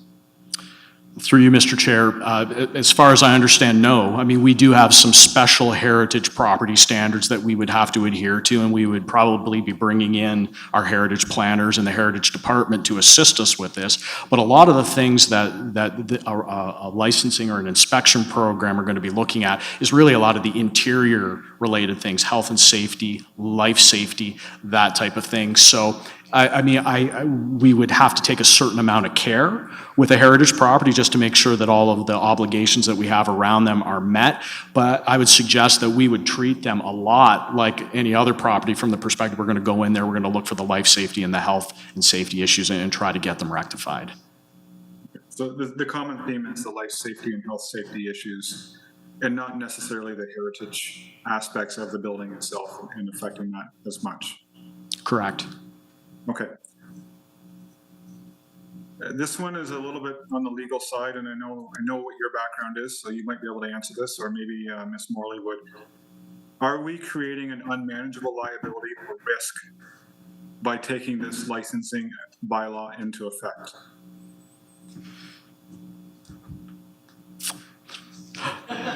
Through Ms. Morley's got her hand up. Oh my we'll goodness. Let her address that. Okay. Ms. Morley, please. Thank you, and through you, Mr. Chair. No, municipalities regulate all manners of businesses through their powers under the Municipal Act, and in many cases, municipalities have statutory defenses to liability for policy decisions that they make in good faith. So certainly I don't have any significant liability concerns with this type of scheme. Thank you, Ms. Morley. In regards to Mr. Smith or Director Smith, you had mentioned, I see the 3 options, 1, 2, and 3, and my observations is option 3 is definitely a sledgehammer, and I'm on the fence between option 1 and 2. My concern when you brought forward that the building inspectors would be mobilized quite a bit. The budget we just passed indicated that we would be bringing on 2 more building inspectors, but those building inspectors are meant more for housing first needs or to get more housing or rental units on the market. And I'm just wondering, where are we at capacity-wise with our current building inspectors? Through you, Mr. Chair, I can't necessarily speak to that. I do believe we have Ms. Kappner-Hunt online, the Director of Building and the Chief Building Official. She may be able to speak to that. Yes, please go ahead. Yeah, so right now we are fairly at capacity. We do have a lot of development that is moving forward towards building services. I did want to point out, like, where we would get involved in this type of situation would be really around where there's illegal units that have been recognized or because any property that's built prior, predates the Ontario Building Code or built under the Ontario Building Code, we wouldn't be involved in. So we would let them know that there's legal permits in those, and we would not be inspecting those properties. So the maintenance of existing buildings, legal buildings, is basically falls under the fire code and property standards. Okay, thank you. And I don't know if fire can answer this. I don't know if we have anyone from fire tonight, but does fire have the capability to take something like this on? I noticed in your report there's a possibility that we would have to hire more, probably fire inspectors. Are the fire inspectors at capacity right now as well? Through you, Mr. Chair, can't speak necessarily about where they are with their capacity. I would anticipate, though, that with any development of a program, we may have to consider adding fire inspector assets, staff to the mix. We would have to confirm that with Kingston Fire, and that would come out in any proposed implementation plan that we come forward with here later on in Q3. Okay. The data that you're seeking in regards to planning and policy development, would option 1 provide that data that is needed?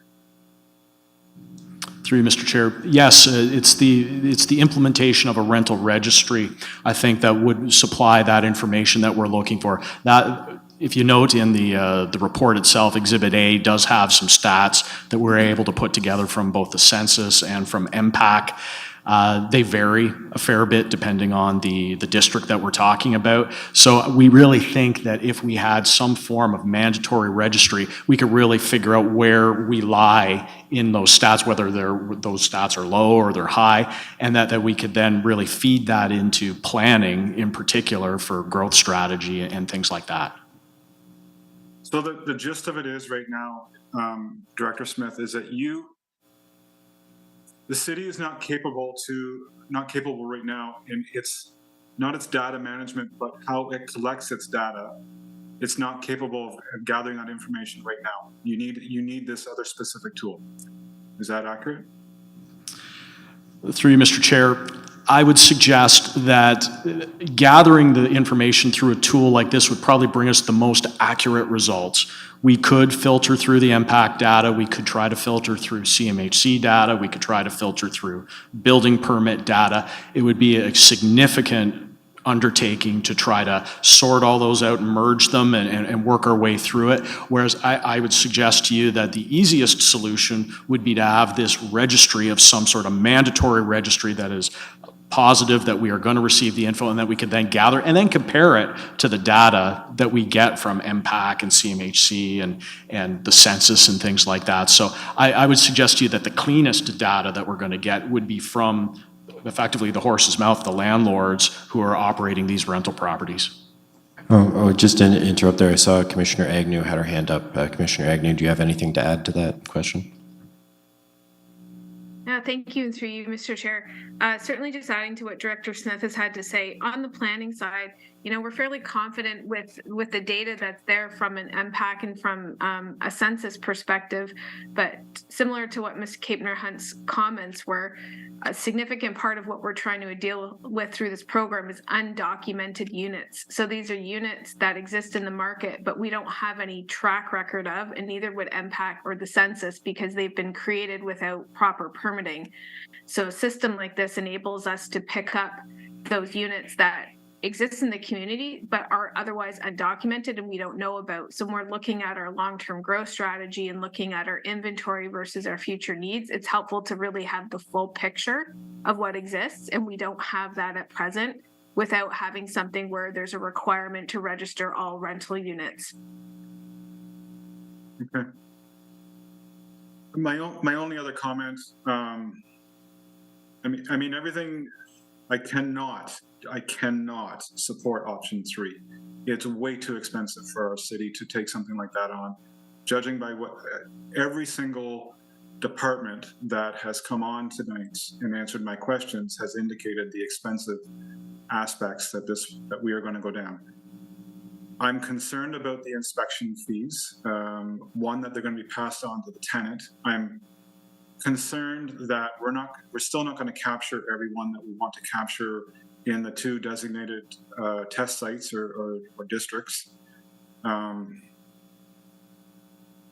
I get it. We've got to move somewhere to help our tenants out, and we've got to hold our bad landlords. And I would agree, the landlords that we had tonight, they're not the ones that we're looking for. We're looking for the ones that are basically putting our tenants at risk and our residents at risk. And so I'll be supporting probably option 1, but I'm willing to listen to option 2. I cannot support option 3, and I'll listen to my colleagues and their questions on this. Thank you. Thank you, Councillor. Are there any other committee members who have questions? Councillor Glenn. Surprise, surprise, Mr. Chair. I just actually have a couple of, I hope, quick questions. So with regards to option 2, I note that in stream 1, it indicates the same thing that it does in option 1, that if you proceed through stream 1, you register, that the fees will be no cost or low cost. And do we have even a ballpark on what we're meaning by low cost? Through you, Mr. Chair, no, not really at this point. I mean, what the low cost would be for administration fees. So it wouldn't necessarily be for inspection fees. So it would be the cost for us to have admin assistants or coordinators, IT support, that kind of idea, to be able to bring all that information in, store it into one of our licensing databases or some form like that, and then be able to access it or use it for appropriate purposes in the future. So I can't necessarily say where we're at on that right now. Would it be safe to say that it's not going to be $1,000? Through you, Mr. Chair, I would suggest yes. Just for the purposes of comparatives, the Hamilton full-blown licensing program costs approximately $650 to $700 to go through, plus an electrical inspection. So they are in the realm of $1,000 in Hamilton for a full-blown inspection program. Whether that would apply to us or not remains to be seen. Okay, but that's not what we're proposing in option 2? We're not proposing what you just mentioned that's occurring in Hamilton. Through you, Mr. Chair, I mean, that kind of cost could be implemented if the person did have to end up going through a stream 2 process. So yes, those costs could rise to $1,000 or more if indeed that did happen. But that's only through stream 2, not through stream 1, which is what I'm speaking to. So safe to say that if you are a good landlord, you're keeping your property up, you've done the things that you're supposed to do to begin with, the cost to you is going to be minimal. Through you, Mr. Chair, I would suggest that yes, that's correct. Thank you. I'm going to go back to the data collection piece because I want further clarity on this. My understanding is that between the census information, the MPAC information, and the information from CMHC, there are conflicts in that. So you mentioned already that you could sift through that data, try to pull it all together, but that's going to have a cost as well because someone's going to have to do that work, correct? Through you, Mr. Chair, yes, that's correct. Okay. So this is, so the registration is going to at least give us a clean look at what is out there in our community, correct? Yes, that's correct. Okay. Thank you. So I note that in the report you mentioned that there will be a delay in implementation. We're not going to be coming back until Q3 with a plan for any one of these options. So would you say that given that we're already in conversation, this is an opportunity for landlords to sort of pay attention to what's happening and where we're moving and maybe make some modifications before we get there?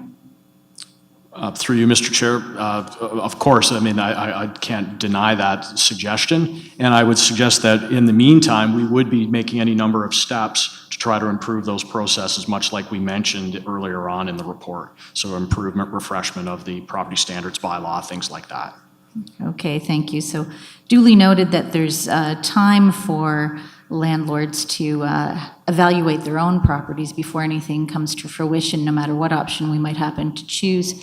So then I'm going to go to the questionnaire and specifically to the sections where we asked tenants, landlords, and residents to rank from most concerning issue to least concerning. Now, I took a little bit more of an in-depth look at this and averaged out the concerns across those groups. So affordability, of course, was the largest concern, and I think we all understand that affordability is something we have to consider. However, the next three things, and I just want to confirm this with Director Smith, when you average those out, the next three biggest concerns are property standard issues, which are structural repairs and heating and plumbing. Then next, fire safety and property maintenance, such as grass cutting, snow removal, and garbage, which were kind of tied in the next two spots. So was that, I know you're not going to do the math. I know you won't be doing the math to average them out, but would you say that that's pretty accurate just from a quick look at it? You can verify my math later if you'd like. Through you, Mr. Chair, I would suggest that that is accurate. Those are the focuses of most of the complaints we do receive through enforcement. Okay, thank you very much. So, we'll be debating this a bit more, but I think I would like to point out that there's an opportunity here to move this needle and that there are consistent concerns coming from all members of our community about property standards, fire safety, property maintenance. And so with that in mind, yes, I think we can really do a decent job here of, I'm going to, yes, speak to this when we get to the fuller conversation, but I do think option 2 is reasonable. It gives us an opportunity to pilot this and to dig into getting to the individuals who are landlords who are not meeting the requirements. So I will leave it at that and see if my fellow councillors have some questions. Thank you, Councillor Glenn.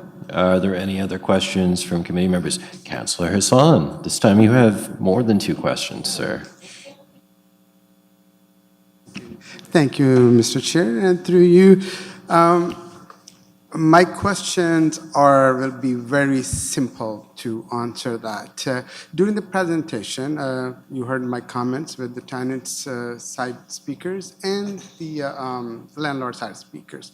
My first question is, at the current bylaw in place and the enforcement members that we have, how many complaints we can handle a month? And what is the time period when somebody register a complaint? How many days or how many weeks we need to respond? Through you, Mr. Chair, a great question. Really depends on the nature of the complaint. We can deal with some things very quickly and within 24 to 48 hours have it resolved. If we have a major property standards issue, it could take weeks, months in order to deal with. Just briefly, I perhaps could talk to you about the property standards complaint process. We would take a complaint from the tenant, generally online, although we also have the capability to do over the phone or in person if required. Depending on the nature of that complaint, we could action it immediately, and generally we would if it was truly a health and safety or a life safety issue. If it's something else outside of health and safety or life safety, and we do get these periodically, we actually generally ask the tenant to try to coordinate with their landlord, to have the interaction, have the conversation, to try to resolve it amongst themselves before we truly get involved through any orders process. And we usually give, ask for a 14-day period or to show, or the tenant to show us that they have actually done something in the past. If they've done something and haven't got a response, then we can start taking actions like a notice of violation or perhaps going into an order of remedy ultimately. We generally try to give a reasonable amount of time for the landlord to bring the issue into compliance. 30 days is a time period that seems to happen fairly often. We have to give a minimum of generally 15 to 19 days through an order process because they have to be able to appeal it. So these things can drag out a little bit just depending on, again, the complexity, the nature of it, and sometimes the cooperativeness of the individuals involved, both landlord and tenant. At the current level of service, when we receive complaints, what is the biggest challenge you see or you have in your enforcement and under your supervision, the department, what kind of biggest challenge are we facing to deal with those complaints quickly, accurately, and reasonably? Through you, Mr. Chair, and I may turn this over to my enforcement manager, Kyle Campo, who's sitting with me. Sometimes it's resources. Sometimes we just don't have enough people to deal with things spot on very, very quickly, especially during our busy season, the summer, spring, fall kind of time frame. So sometimes it may take a little bit of time for us to be able to get there. We do have issues sometimes of tenant cooperation. So the person who makes the complaint doesn't answer our phone calls or our emails, and we get into a little bit of a cycle of trying to maintain a communication and ultimately get things like inspections done or further information. Sorry, Dr. Smith. My question was internally with the staff we have, the staff level wise. Yeah. Staff, I mean, again, it's probably a resource issue, I would suggest, than more than anything else, the number of staff we have involved. I'll turn over to Mr. Campo to speak to it. Thank you, and through you, Mr. Chair, thank you, Mr. Smith. I just wanted to address as well that Councillor Amos raised a question at the start of his questions as well, and it sort of ties into what you're asking is, what's our sort of limitation on tools? And one of our biggest tools that we use for enforcement services in general is education. Where we see a lack of education with the tenants and try to correlate that education on what their rights are is our biggest limitation. That's what takes up time to have them understand what their rights are, and we're lacking that huge education component with all of this, right? One of the primary purposes of residential licensing is to, again, regulate the health, safety, and welfare of the residents. We base our whole enforcement philosophy on education, then going into compliance, right? So understanding the amount of rental units that is within the city helps us further educate the general population, which would be probably one of the biggest hiccups that we have in the time resources to make understanding of what their rights are and how to sort of respond to that. So during the director's comments, you mentioned that any of these options we have, especially licensing, is not going to give you an extra superpower to deal with those complaints quickly as possible, but also the current bylaws we have, the current system we have is sufficient enough and is powerful enough to deal with that if we have all the sources available what we need to deal with those issues. Through you, Mr. Chair, yes, I would suggest that that is correct. We can make really good use of what we've already got, and if we have some more information and develop more educational tools, much like Mr. Campo spoke to, work with organizations like the Landlords Association to facilitate access, things like that, I think we could make a lot of hay, for lack of a better word, out of what we've got and really try to improve the situation that we have in the rental inventory. I don't know if you will be able to answer this. My next question is, if we choose option 2 or 3, what is the cost will be involved for the city to implement those measures?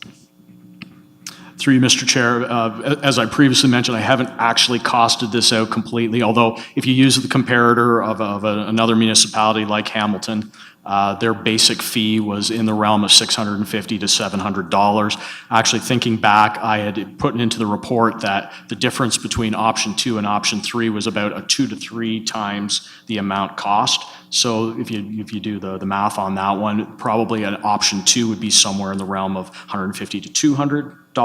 That's what we're looking at. But again, we really have to do the staff to tasks assessment on this to really determine what it ultimately will cost. Many of the complaints we receive as a city or as a bylaw enforcement, those complaints mostly is come from the illegal unit or the illegal landlords who's renting the place is not supposed to be rented, or they are under the standard, or come from all kind of properties. Through you, Mr. Chair, I would suggest they come from all types of properties, both ones that have all the permits and the zoning and everything like that in play, and that they're not illegal units in any way, and also any number of illegal units. I can't really give you a ratio or a percentage on that, but I would suggest we're getting them from both ends. The last question is, city is struggling and promoting also and working with all other level of governments to bring more housing, affordable housing. And we are going through a challenging time for the affordability and availability of the apartments as well. As an expert, or not the housing expert, but the bylaw expert, do you think if we choose 2 or 3 option, or any of the option, it will slow down the process for the availability? Let us forget the affordability for now, but just the availability, because those units, those landlords had to go through all the inspections. And sometime, even in normal days with the normal properties, if they miss one inspection for the fire department, they have to wait a month or more than a month to the person can come back again to re-inspect it. So it looks like that if we implement those policies and licensing and those licensing requiring inspections, it's a good thing, but it's also slow us down for the availability. Then affordability will be on the top of that. Would you able to elaborate that situation, or? Through you, Mr. Chair, I'll take a crack at it, and then maybe Commissioner Agnew could jump in about speaking more about availability in the city of Kingston and the anticipated moves that we have. Again, from looking at other municipalities who have put together a program like this, there has not been anything that I was able to see in the research or in any reports that said that a program such as this has driven down the availability of rental housing. There is some anecdotal evidence that some units may have been lost, but they may have been picked up through further development, through further growth in various areas. So I can't really speak specifically to that. Commissioner Agnew? Commissioner Agnew? Thank you, and through you, your chair. I do think for sure, similar to what Mr. Smith has said, anecdotally, we have heard the concern, and certainly overall at a time when housing availability and affordability are critical concerns for every Kingstonian, it's a valid thing to think about. Through the process, certainly if there are deficiencies with a unit, or in particular, if it's an undocumented unit, meaning it was created without any type of inspections, any permits, those are situations where the staff are very good at going in and working at owners and trying to chart a path forward to get compliance as quickly as possible. Certainly any type of situation where a tenant would need to leave the circumstance or be removed is something that's an absolute last resort. So there's always going to be that judgment and common sense that's applied by staff. However, certainly as part of the 2018 and 2019 work that staff brought, the low vacancy rate at the time was a consideration that the council looked at, certainly in deciding to defer. But to Director Smith's points, certainly if one unit, if a landlord decides that they don't want to go through with bringing their unit into compliance because it is found to be an undocumented unit or something that is below par, sometimes those units end up transacting on the market, a new owner comes in, so it still remains a rental unit. It may change ownership.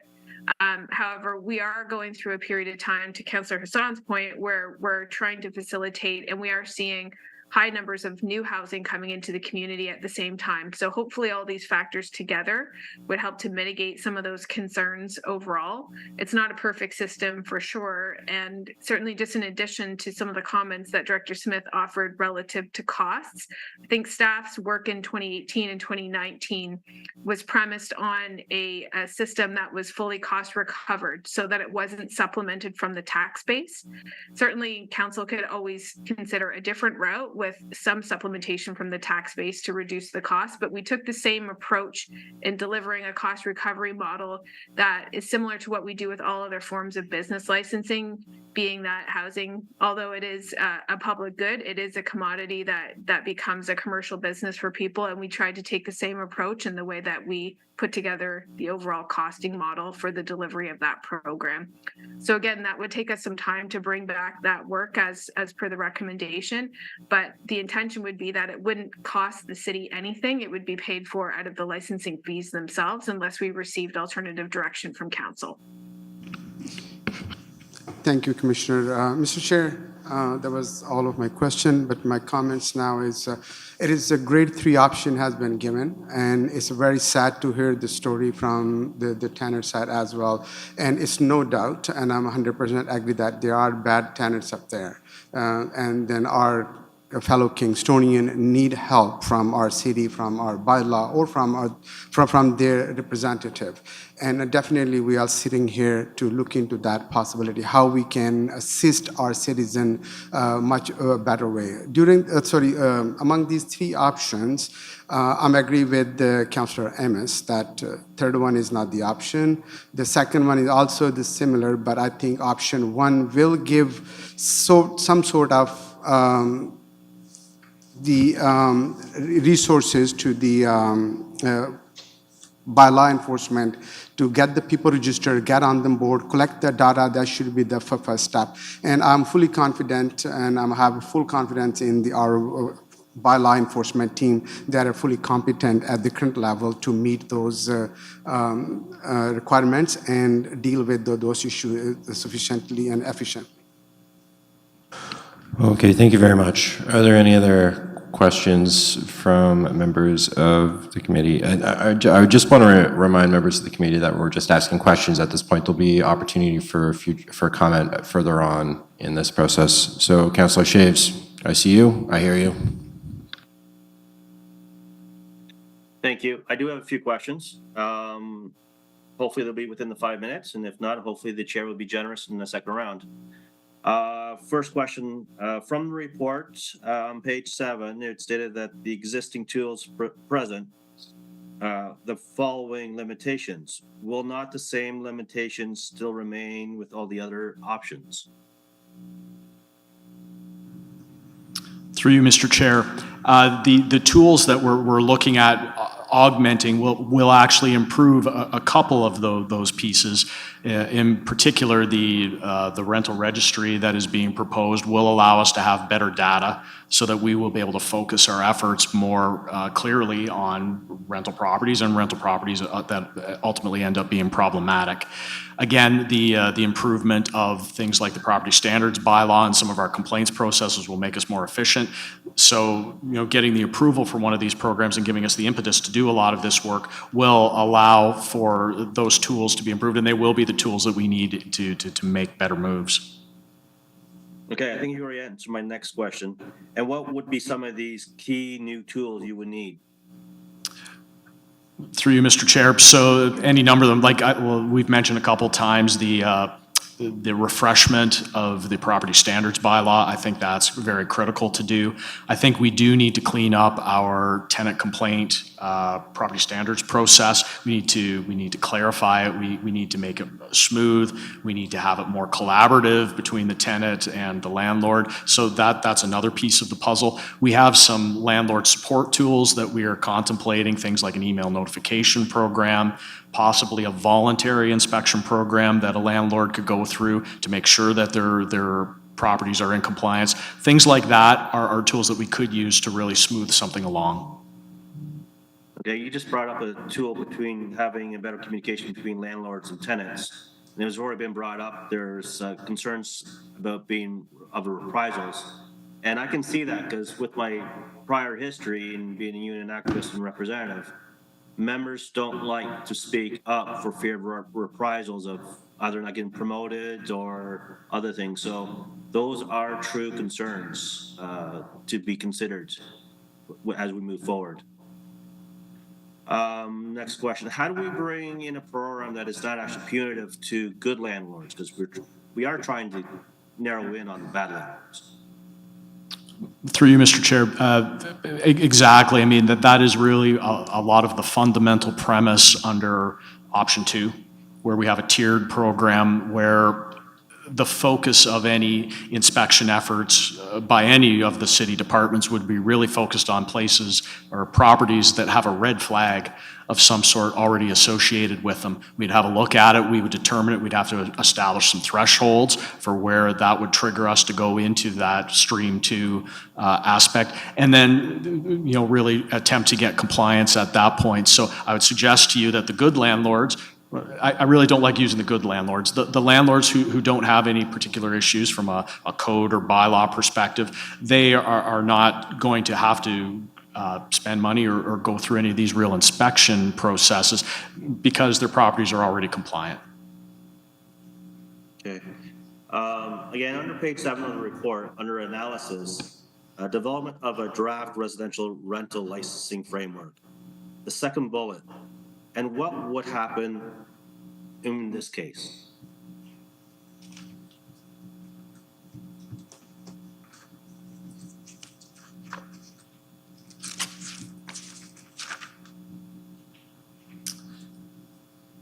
Through you, Mr. Chair. So, Councillor Shaves, are you referring to the identify suspected undocumented rental units? Is that the point you're speaking to? Correct. Yes. Yes. So as Commissioner Agnew mentioned previously, I mean, this is one of the major concerns that we have is about the undocumented units. One of the reasons we would be looking, for instance, to do a residential registry. If we do indeed find an undocumented unit, we would have to go through some processes with either planning or building in order to bring them into some element of compliance. Perhaps some of my colleagues may want to jump in on this to speak further to it, but we would have to do some sort of examination within the city structure through our inspections and whatnot to try to bring them in. Commissioner Agnew, I see you have your hand up. Thank you, and through you, Chair. So certainly, if there's a process that would be undertaken if we were to encounter a unit that was undocumented or for which we didn't have any permit history, typically what would happen is staff would be reaching out to that property owner. We would be, again, going through all of our files just to make sure that there wasn't anything in the old building files, and Director Capener-Hunt has a very good system that goes all the way back to the beginning of the city issuing building permits, looking at what's been documented. Typically, there's a process of also looking to confirm whether the property legally can have that unit based on the zoning, and then there's collaboration between the building department and certainly the planning department, and sending out a building official to have a look at the property and to undergo that process of trying to identify, and then we call it to regularize or legalize that unit. It could involve a planning process if it's not zoning compliant. If it is a permitted zoning but it was created without any permits, the building officials take the property owners through that process, and I'll defer to Ms. Capener-Hunt if she has additional details to offer. It is a process that unfolds over a period of time, and depending on what's encountered, the level of documentation from drawings or things that are required in inspections to determine if the unit has been legally constructed and has all the elements required to ensure that it's safe. Just to add on to what Commissioner Agnew has said, we have a pretty rigorous program, as Director Agnew said, that goes back through all of our information, that looks through MITES, our old building permit tracking system back to the 50s.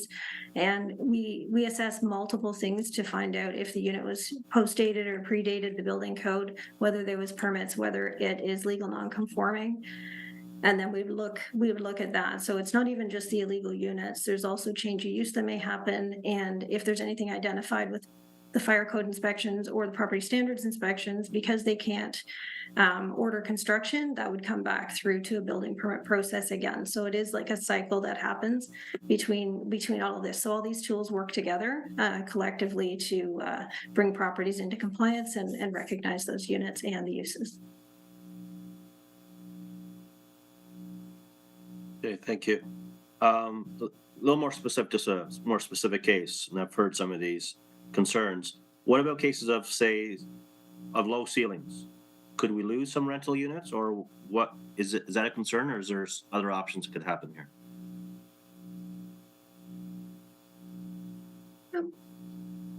Thanks for the question, Councillor Shaves. So low ceilings, if it's an existing legal unit, so it's one that we've identified that has been legally created or has been established, legal non-conforming, then if there's already a unit there, we won't look at the ceiling height. So the ceiling height, we won't evict somebody. We're not in the business of telling people to get out of their properties, so they'd be able to remain in it. The building code is making some changes as well. So the new changes that are coming with the new 2020 building code that should be in place in March will reduce the ceiling heights in some areas, which will help, and also the doorway heights. So there will be some reductions that will help support some of the newer units that want to go into areas where the heights aren't as high. Thank you. That was some concerns that was brought forward to me. Under page 15 of the report, option 2, phased tiered licensing, phase 2, stream 2. Does this mean that they don't have to pay like the landlord don't have to pay for someone to certify that they meet the standards? Through you, Mr. Chair. The anticipated way of running the stream 2 would be that we would do the inspections with city assets. So using building inspectors, using property standards inspectors, fire inspectors, that type of thing. Some municipalities have outsourced this to allow commercial inspectors of some form to fill out forms and do it. I would suggest that we are operating, or we would operate on a cost recovery basis, so it probably would end up being a less expensive option. Okay, so you went into my next question, because that was some of the concerns I heard of landlords, contractors having to get contractors who are there for a profit, which would be very expensive, into thousands for each one. So landlords wouldn't have to worry about hiring a private contractor. We would be doing with our own internal personnel, and the fees would be much lower. Instead of $1,000, maybe a couple hundred for each one. Would that be fair to say? Through Mr. Chair, again, we don't have it fully costed out, but I would suggest that that is fair. Okay, thank you. I guess I'm doing good on time. One last question. Will there be an update shared with council after a system has been put in place? Through you, Mr. Chair, yeah, that would be the intent. That would make up part of the implementation program. We're depending on what option is chosen, we're trying to consider what kind of data points we would want to collect, what kind of time frames, and we would probably at some point come back to council. I would suggest within a year, probably at the end of a pilot program, something like that, to report on the success of any of the options that we chose. That would be a pretty standard loop back that we would do. Okay, so I started lying. I have one follow-up question to that. So when we do this review in about a year time, that could give us an opportunity to see how well this program is running, and if council wanted to move up or down the spectrum from option 1, 2, or 3.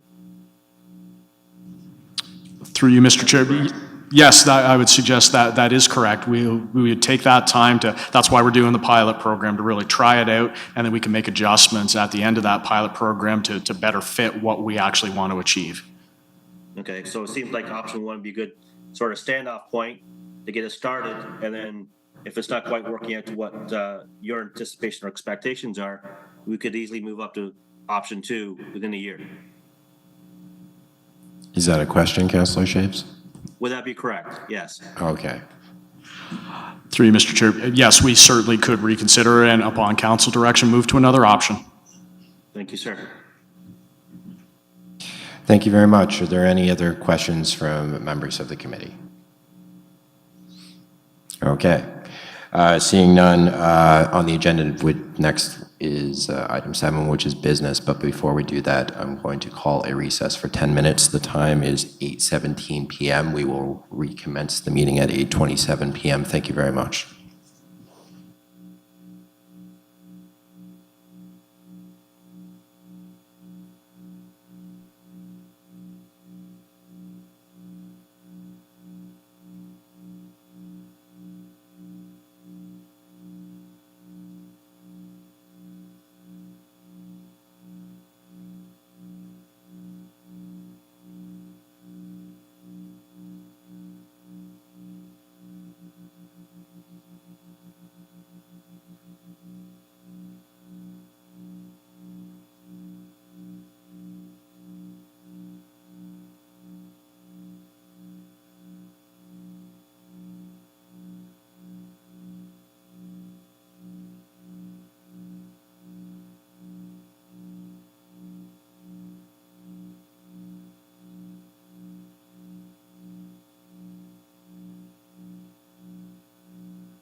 Hello, everyone. Hello. It is 8:27. We're going to call this meeting back to order. Please return to your seats.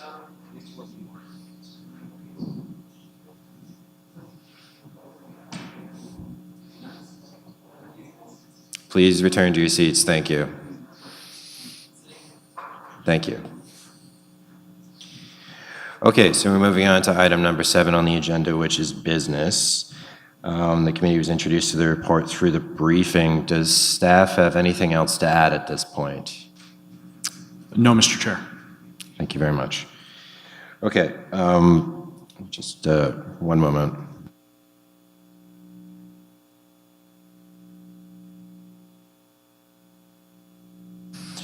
Thank you, Madam Clerk, for your assistance.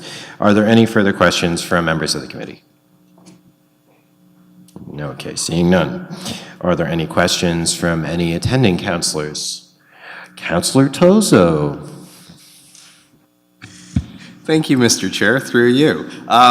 So a question I have is about timelines of implementation. So I know you note that you're coming back in Q3 of this year, kind of regardless of the proposal. Do you know when implementation would possibly be? Through you, Mr. Chair. I would suggest we could probably come back earlier than Q3, but we'll look at Q3. If, depending on the option, there could quite potentially be hiring that's required to be done, and obviously that's the most time-consuming thing, is to try and find the right people to fill the role.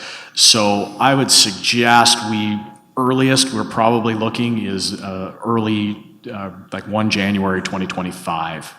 If we're getting into a Q3 return to you, return to council, return to committee, try to do some hiring fairly quickly, have something rolled out 1 January. Thank you. There's substantial aspects of this which requires IT as well, for registration, for the people logging in. Are there any concerns with our IT, whether or not we could get that up and rolling by that period of time? Through you, Mr. Chair. No concerns. Obviously, those types of things do take resources, both time and money, so we'd have to have a good chat with our IS and IT department in order to do it. We do have several tools available to us already, a fairly robust property standards database, various other tools within the IT infrastructure that we may be able to use, but we got to do some further examination on that to really make a good decision. Thank you. The other question I have is just on the wording of option 1, that staff be directed to undertake revisions to the city already existing bylaw and create a rental registry system for properties within 1 to 4 residential units. Is that in Kings Court, Rideau, and Sydenham District, or is that citywide? Through you, Mr. Chair. Actually, that is meant to be for the 2 pilot areas, so that was a miss, quite frankly, on my part. All of these options are meant to be for the pilot program areas. I won't judge you based on that little miss, but I was just curious because I thought that was more general for the city. So one of the pilot areas in this is in Kings Court, Rideau, my home district. This hits kind of close to home for me because I opened my back patio door on Saturday and there was a fire at a multi-residential or a duplex literally 4 doors down from me. I think there are some truths here that are really good. And I want to thank all the delegations that have come forward because you guys, this is what democracy is. It's both sides really pleading their cases. You're all right. The real failure here is at the landlord-tenant board. It's broken. If we can't get justice there, both for tenants and landlords, there's no justice. I think on that, we all agree. Council is very familiar with the fact that we're often picking up the pieces of the failures of another level of government. And that's really what this attempt is going to be. There are several aspects to this I think that are worth considering.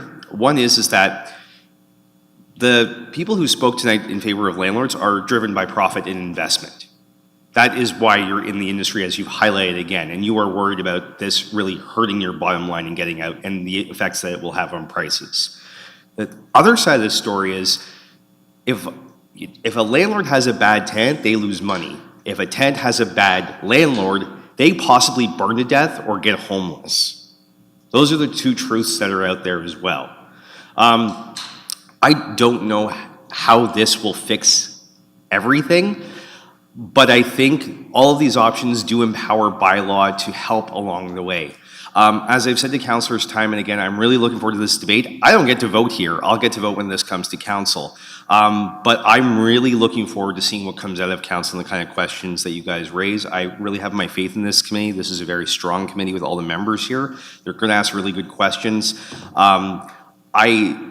As a representative for Kings Court Rideau District, I am in favor of option 1 and option 2. I see nothing wrong with option 2 with a piloting of a licensing program. We'll get more information here. We'll get some practicalities. And if it doesn't work, it's a pilot. We won't continue it. That's the value of gaining more data and more information. That's where I stand on this issue. But whatever comes out of this committee, I will almost certainly have some questions at council, and I look forward to the debate as it goes forward. But thank you very much. Thank you, Councillor Tozo. Are there any other attending council? Oh, Councillor Oosterhoff, I see you there on the screen. Please go ahead. Thank you. Yeah, good evening, everybody. I would agree with Councillor Tozo. You guys are doing an excellent job, and kudos to Director Smith and his team and everyone. This is not a little thing. This is a big venture, and certainly leave it to the wisdom of this committee, and look forward to engagement at the council level. I just need to speak. Maybe it's obviously to staff. What I'm worried about for the thousands and literally thousands of units, possibly that over. I heard a comment over 50 years. You got to go back. That's going to leave people vulnerable, where we're going to see costing and exasperation amongst the public who have rented for 50 years or whatever. This, maybe I don't always know what they mean by legal non-conforming or non-legal conforming. It's a positive, it's a negative and a positive, or so. I don't know what that means, and I'm just wondering, should we be careful what we wish for here a little bit? I absolutely salute those who have had the courage to speak. Everyone, tenants and landlords. There's so many good ones where the good far outweighs the bad, Mr. Chair. But we need to solve the bad, and that's really challenging. I'm worried about the sledgehammer and the mosquito thing, but we need to accomplish that. So, or I think we do. And so I just wonder about that. How do you go back and say to an owner, you need to produce a building permit, and they're the third owner, and and without incredible cost potentially, and great loss, probably a loss. That's where the losses are going to occur, Mr. Chair, of rental properties. They're just going to pull them, and I'm worried about that.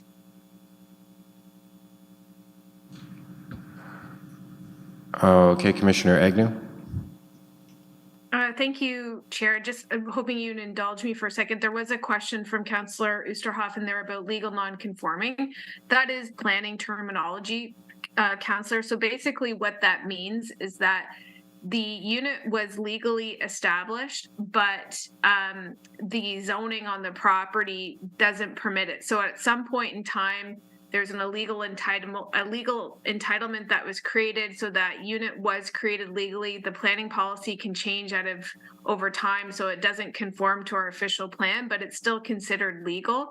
So certainly, I know this is all very confusing, and because it's confusing, it can be overwhelming, and pieces of information can then be misconstrued. Certainly, there's a ton of nuance in this process, and it's a lot of nuance for the people that deal with it every single day, and the technical professionals in our group, but there can be variations of scenarios. So I think, it's important to understand what Ms. Capener-Hunt was saying is that we do have 50 years of permit data. So if an application came in for a residential licensing on a unit, we'd be able to go back right to the very beginning of when there was record keeping relative to building permits. And some of it predated the building code we have now. So that work happens within the department. The onus isn't on the property owner to go and try to find that information. That's part of the internal work that staff does. And we have a lot of detailed record keeping for that reason. So again, in looking at how we would work through various scenarios, there is all different small variations in status, but that's where we have detailed staff that can help to step people through that process. And to be sure, we're doing this all the time right now. It would just be on a larger scale if through the process of requiring people to register, more people were proactively coming forward than what we typically deal with now is more on a complaint basis, or if it becomes, discovered accidentally through the process of a new owner coming into place and asking questions, and that requires us to have a look at the history of the property for that new owner. So it is quite technical, it is detailed, but the process is always trying to work with the owner through compliance and utilizing to the greatest extent possible all of the resources that the city has within its own controls to help that property owner through the process. So I hope that's helped to clarify things a little bit and just allay some of the fears, but certainly, this is quite technical, and I understand that, so it can be very confusing for everybody involved. Thank you, Commissioner Agnew. Thank you, Mr. Chair. Thank you, Ms. Agnew, for that. I know you have a handle on it, so it is still a worry for me that in this, but I think it's good to give it voice, and we can talk about it further. But my commendations to all of you. Thank you. Okay, thank you very much, Councillor Oosterhoff. Are there any other attending councillors who wish to ask questions of staff at this time? Okay. Councillor Chinani.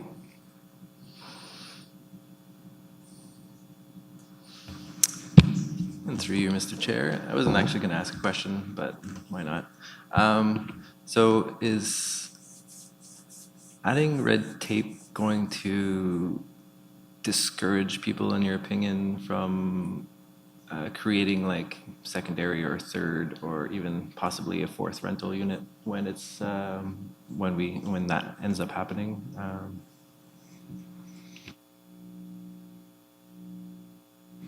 Through you, Mr. Chair, I can take a crack at that, and I guess my colleagues could jump in. I don't know if it would. Really, depending on the option, will be depending on the amount of, as you say, red tape that would be associated with this. If it's a new unit, there probably would be very little because they are going to be meeting standards that are set by the building code and zoning and whatnot. So I don't know if that would be a real problem in the situation that you're mentioning. Thank you, and through you, your chair, if I may, just to echo what Director Smith is saying, for sure with new construction, and we're working very closely with the industry and applicants all the time to help them to understand what the requirements are for secondary units and tertiary units now that those are permitted by provincial policy. And certainly if council does move forward with supporting the fourth unit on urban properties, it would be no different. We also have grant programs, and we're looking at evaluating the expansion of that grant program. And what that grant program is primarily meant to do is it sets up members of the public with staff resources to help them understand what the requirements are, but also a financial contribution so that the units can be built properly into legal standards. So those costs can help offset building permits, additional construction fees. And as part of our overall strategy of increasing housing, we are revamping that program, and that will be subject to a future council report for consideration as well. So I think, Councillor Chinani, to your point, with new construction specifically, no, I think that a residential licensing program wouldn't be of concern to anyone that's legally creating those units as long as they're maintaining them for their tenants over the life of them. Where we really run into problems is typically with some of the older housing stock that's been converted over time, and being able to dig in and help to bring those properties into compliance are of greater concern versus new construction. Thank you. Another question through you. So you mentioned programs. So would it be possible to create a program where there's like a grace, if say a residential licensing program does come through, where there could be a program where it would help people who would approach you with resources and say, okay, well, I don't think we're compliant but we want to make it compliant before this comes into action. Could there be, or would that be considered to have like a program where people could come in and access resources and try to comply before any possible licensing thing may come into effect?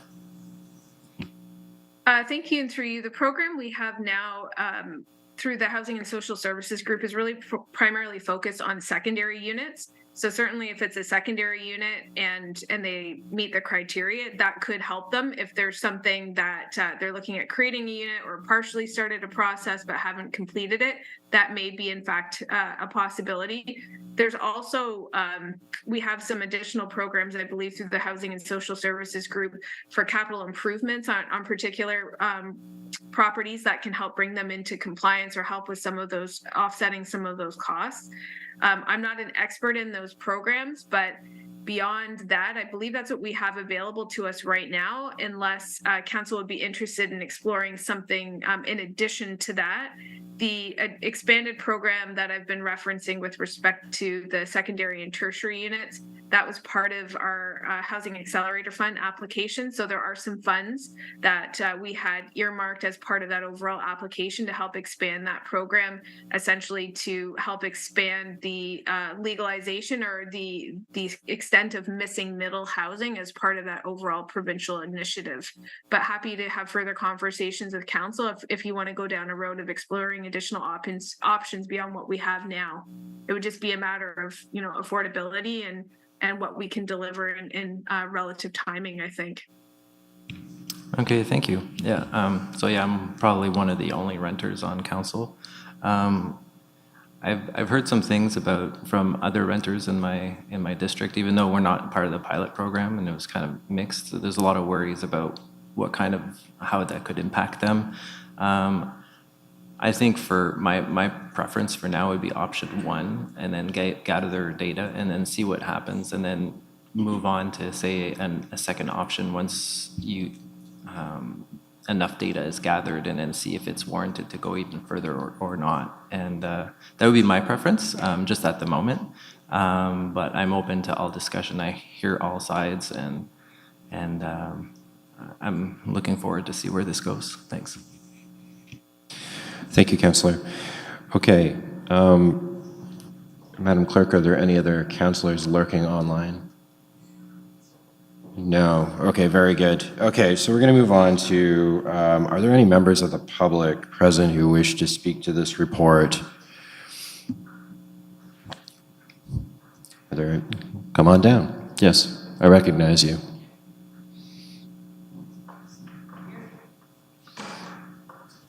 And then,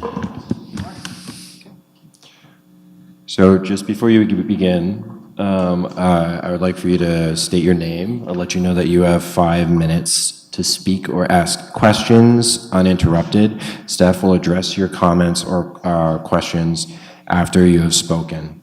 And just before, one last housekeeping thing. Are there any other members of the public here who wish to speak? Okay, we've got a few. Okay, so just one moment.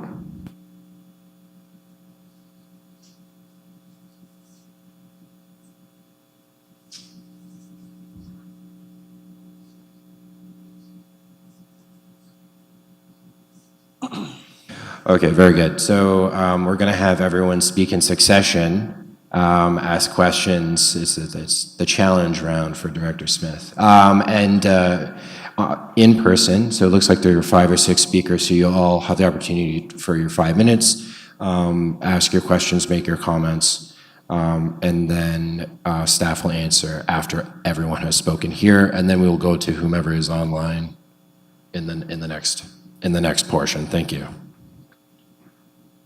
Thank you. My name is Julian Mullow-Hill. I'm here as a member of the AMS. I'm the Commissioner of External Affairs, and I'm here to bring a kind of student perspective on the issue at hand. So I'm in the last semester of my 5 years here in Kingston while attending Queen's, with 4 of those years being spent in rental housing off campus. Although I consider myself lucky with my living situation and my landlord, who actually helped us get rid of our rat problem, over the years I have seen my peers deal with illegal behavior from landlords and property managers, dilapidated and unsafe rental units upon their move-in, and silence when they ask for repairs or point out the existence of pests, mold, or structural wear and tear. According to the 2023 CMHC rental housing report, the Kingston area has the second lowest vacancy rate in Ontario at 1.2%. The Kingston Census Metropolitan Area rental vacancy was 0.7%. Compounded with the larger housing affordability crisis across Canada and Ontario, rental markets in the city have become highly skewed in favor of property owners, and many tenants, especially student tenants, who must procure housing within specific timeframes for the academic year, cannot afford the luxury of choosing their rental housing based on its quality. In this environment, there's very little incentive for rental property owners to improve a property, and most importantly, even keep it compliant with regulatory standards. A tenant that ends the lease because they are dissatisfied with the unit's quality can be replaced easily, especially with the constant flux of students in Kingston. It's precisely in situations like this, where market incentives run awry of the public good, that government must step in and provide protection to its constituents. Recently, my department of the AMS ran an anonymous survey of students to collect their experiences and opinions with off-campus housing. Here are some of the anecdotes that students share with us. Our shower was placed in the exterior wall, which allows the pipes to freeze in the winter. We have mice occasionally. There's a break in the glass above our front door frame, and it was sealed with plastic. Next one, mold, bugs, water damage, uneven floor. That's it. Next one after that, outdated heating system is unreliable. Black mold in the kitchen, exclamation mark. We have a mouse problem, and many of the repairs our landlord has done have been poor. And my personal favorite, main problem right now is that we have mice and no doorknobs. Not all tenants were unhappy with their current housing quality. As of right now, since the survey is ongoing, 39% responded that they were currently happy with their housing quality, and another 37% responded somewhat happy, of course leaving 24% strictly unhappy. Rental licensing and programs like it that aim to proactively improve compliance with property standards, laws, and bylaws should be viewed well by property owners that already comply with these standards and laws. After all, if you provide a quality property, it should be in your interest to have competitors whose properties are substandard be punished for doing so. Of course, the actual implementation of a potential rental licensing program must be taken seriously, and we appreciate the concerns delegates have raised about the potential increase in costs that may be passed on to students. It's imperative that rental licensing costs would be sustainable and not cause undue financial pressure passed on to students, but assuming an efficient implementation, the potential benefits appear to outweigh the costs. We at the AMS are very encouraged to see the city trying to protect tenant rights in the city, and we would like to voice support for the program as a concept going forward, and the current option 2 and 3 pilot program proposals. We hope that the program in the future can be extended to rental housing of more kinds and not limited to 1 to 4 units due to many students living in rental houses with 5+ bedrooms, which could ostensibly be construed as units depending on the situation. Thank you for your time, and I hope the city remains resolute in its efforts to implement this program. Thank you very much. Next speaker, please.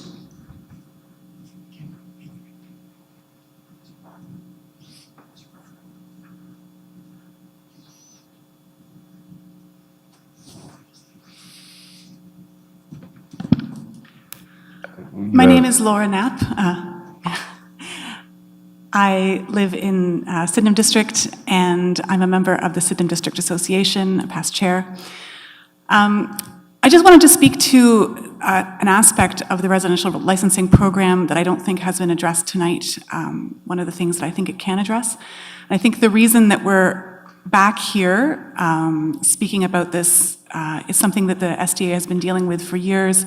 Property standards concerns and concerns about safe properties and property maintenance in general, is that a complaints-driven approach does not really work for a rental market for some reasons.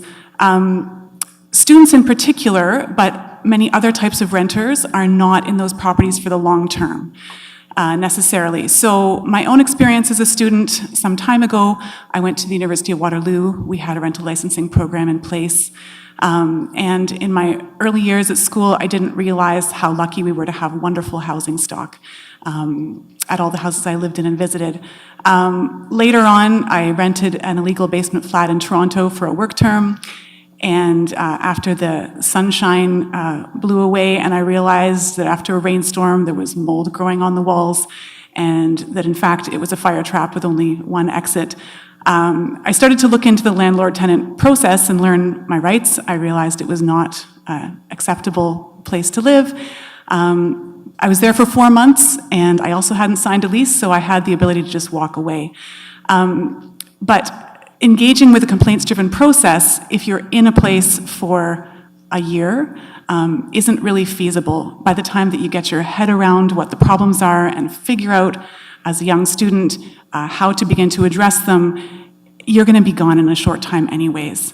As a community member now who lives in an owned house in the district, and as a member of the district association, we're concerned there are we've been working with the AMS for years now, discussing how to begin to remedy some of the rental housing situations, and I think the status quo has not been effective. I'm very glad to see a change proposed. We're talking not just about tenant experience. I think the concerns extend to the community as a whole, because the maintenance of the housing stock is actually a collective asset of the city for all of us. We live in a beautiful old district with a lot of wonderful buildings. We don't want to see them crumble. We want to see people living in them feeling welcome and feeling happy with where they live and feeling safe. I can also speak to say that students, when they move to town, I have 14 student neighbors living next to me. When I first meet them, I try to be friendly, but they often seem hesitant to really reach out. They feel a little bit unsure about their own space in Kingston, sort of as actors in the public realm, I would say. So I think that acting proactively to make sure that when students move into properties and other tenants move into properties, they are already up to standard, would help people who may have trouble advocating for various reasons for themselves, and also deal with the problem that within a rental cycle, for people who are there in the short term, they simply don't have the time to engage with a complaints-based process. Thank you. Thank you very much. Next speaker. Through you, Mr. Chair, I will just let the members of the public know that there are mics over here as well that might be closer to you, so feel free to use either side. Thank you. Thank you very much.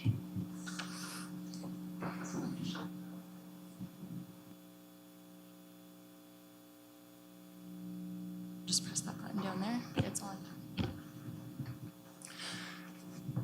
Good evening.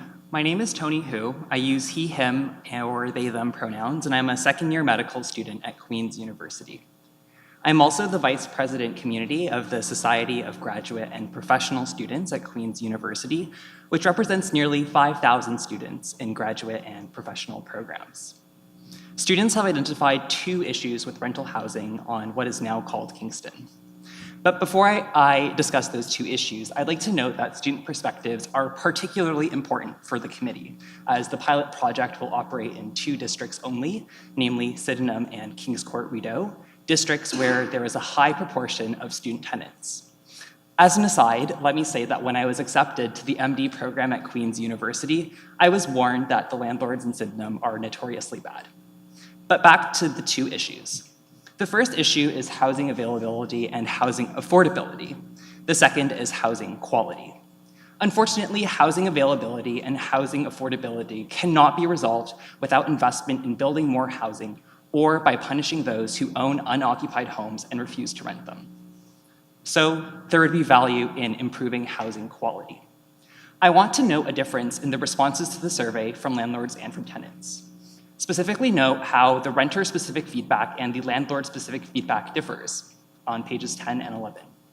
Landlords express fewer issues with their properties, while tenants express far more issues with their rentals. This evidence suggests that tenants are not able to freely speak, ostensibly for fear of losing their homes.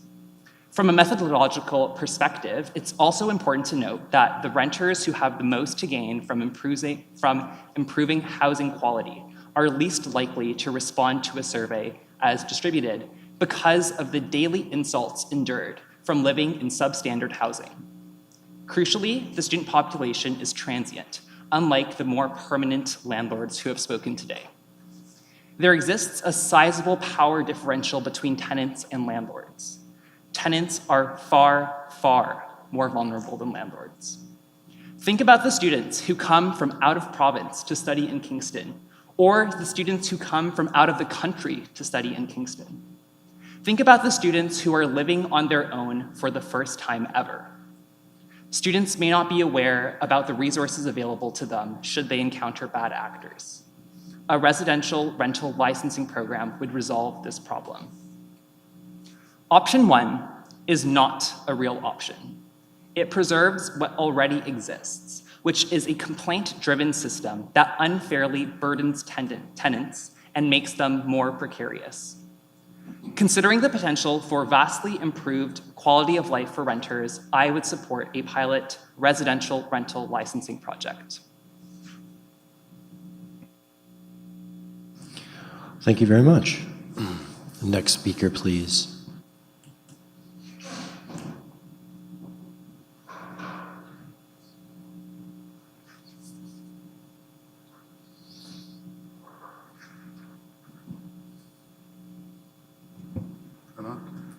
It's on when the red light's on. Yeah. Perfect, thank you. Thank you very much for letting me speak today. My name is David Truesdale. I'm with Homestead Land Holdings Limited.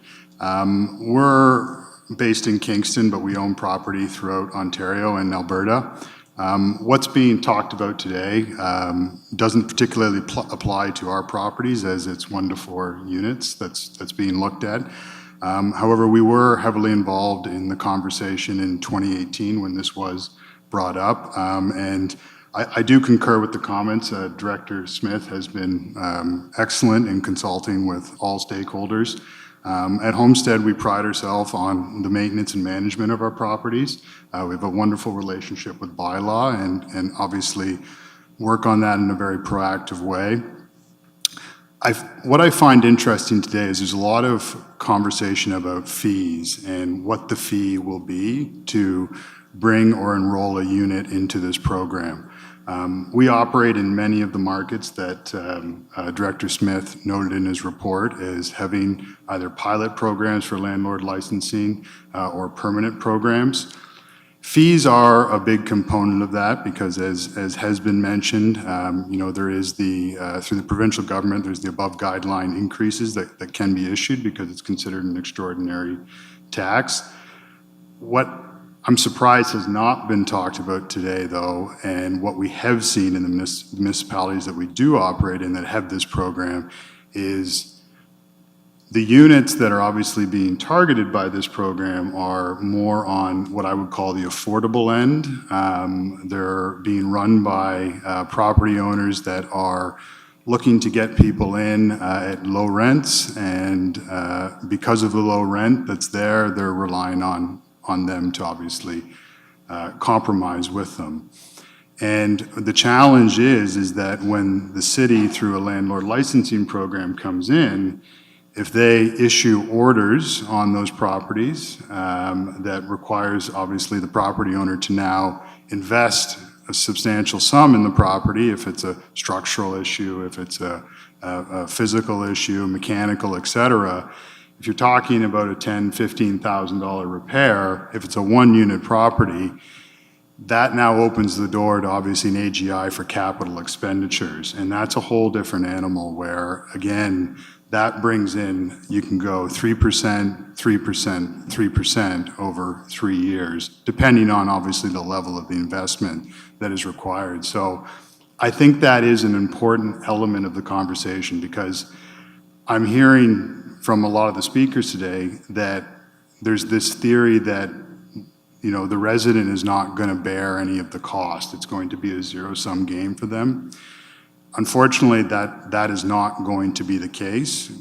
And obviously, if there is orders that are issued against these properties, we're talking about a certain type of property owner. They're likely to go that route to apply for that increase and obviously take advantage of what that offers. And again, the fear that Homestead would have around all of this, I mean, we're very long-term owners in the city of Kingston. We pride ourselves on being long-term community members here. We do have an incredibly low vacancy rate. If situations like that were to occur, I think you potentially could see, obviously, decisions being made that might result in individuals having to leave properties, people taking units off the market, or, on another note, people effectively finding themselves through those increases in an unaffordable situation. And so the challenge is there's a lot of new product being built in the city, but that new product is being built at a rent level that's here. The units we're talking about are going to be moved out here, and unfortunately, the math is not going to work in a lot of those situations for those people to find new housing. So Director Smith, in his report, did an excellent job of 30 seconds. Laying out the tools that obviously the city has. Through the municipality, the provincial government, there's very strong enforcement, and through the fire department that can result in charges, et cetera. So I would strongly encourage the city to utilize what's there, and if someone's not performing, hold them to extreme account and carry that forward. Thank you for your time. Thank you very much. And are there any, oh, there you go, thank you.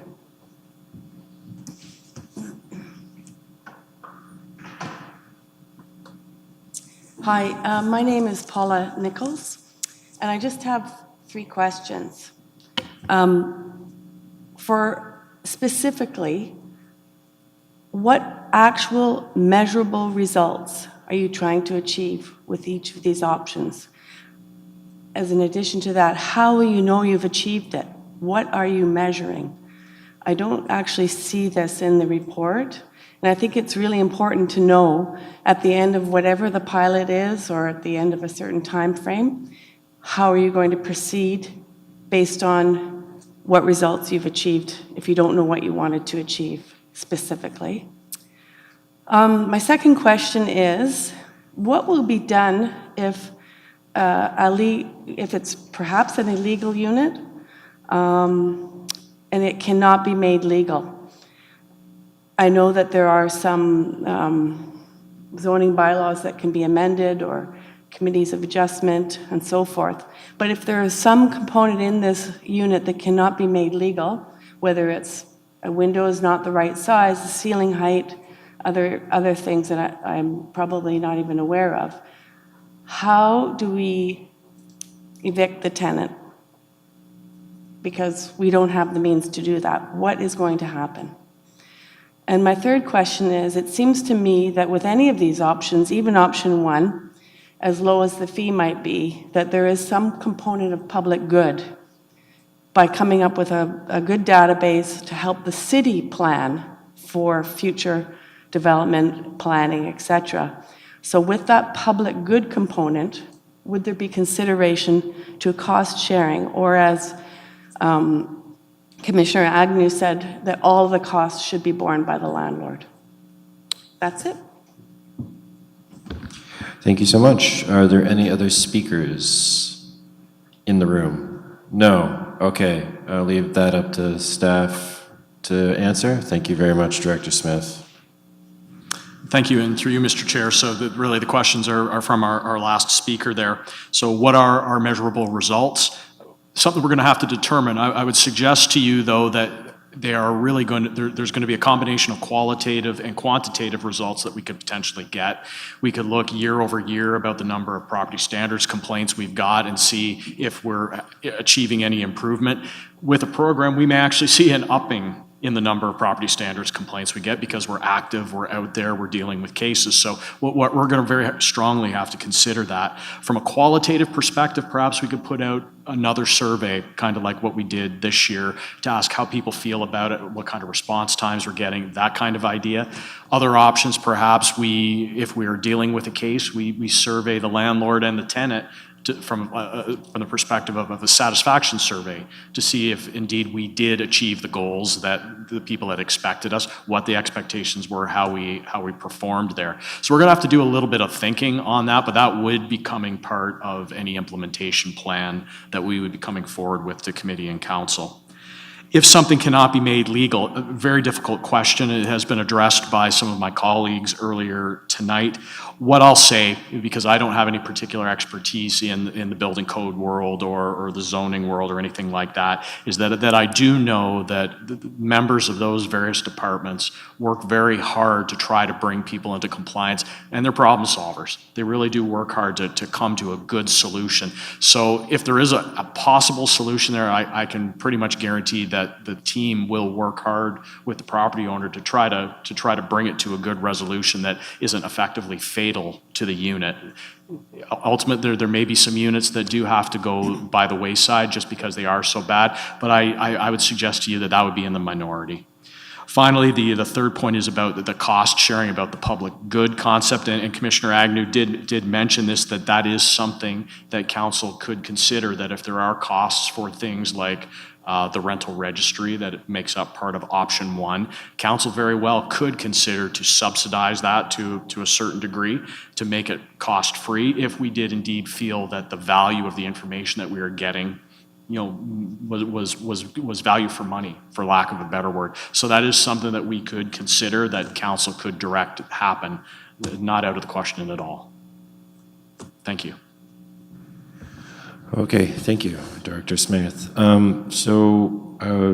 many people do we have, Madam Clerk, online who are wanting to speak? Through you, Mr. Chair, at the moment we only have one member with a raised hand, but I will remind anyone joining us online who wishes to speak to please use the raise hand feature at the bottom of your Zoom screen. Anybody who has been a delegate, you may not speak at this time. Okay, thank you very much. Still just the one person? Yeah. Yes, so I will recognize Saida Jaffer and allow her to speak. Oh, thank you. Thank you very much. Hi, can you hear me? Yes, we can hear you. Great, thanks. Hi, my name's Saida. I wanted to talk a little bit more about experiences of tenants, and I wanted to mention that I've been supporting tenants in different buildings in Kingston, 3 in particular at different times, sometimes for individual casework, other times for group issues. Most of the tenants I have worked with are on ODSP, are elderly, or are trying to make ends meet through working minimum wage jobs. In almost all cases, tenants have lacked the time, the confidence, and/or the capacity to address the problems with their living conditions and have needed additional support. Many times tenants were afraid to assert their rights for fear of eviction. Now, I rented in Kingston for 11 years. I'm now fortunate to be a homeowner. But during that time, I had great experiences after my student years.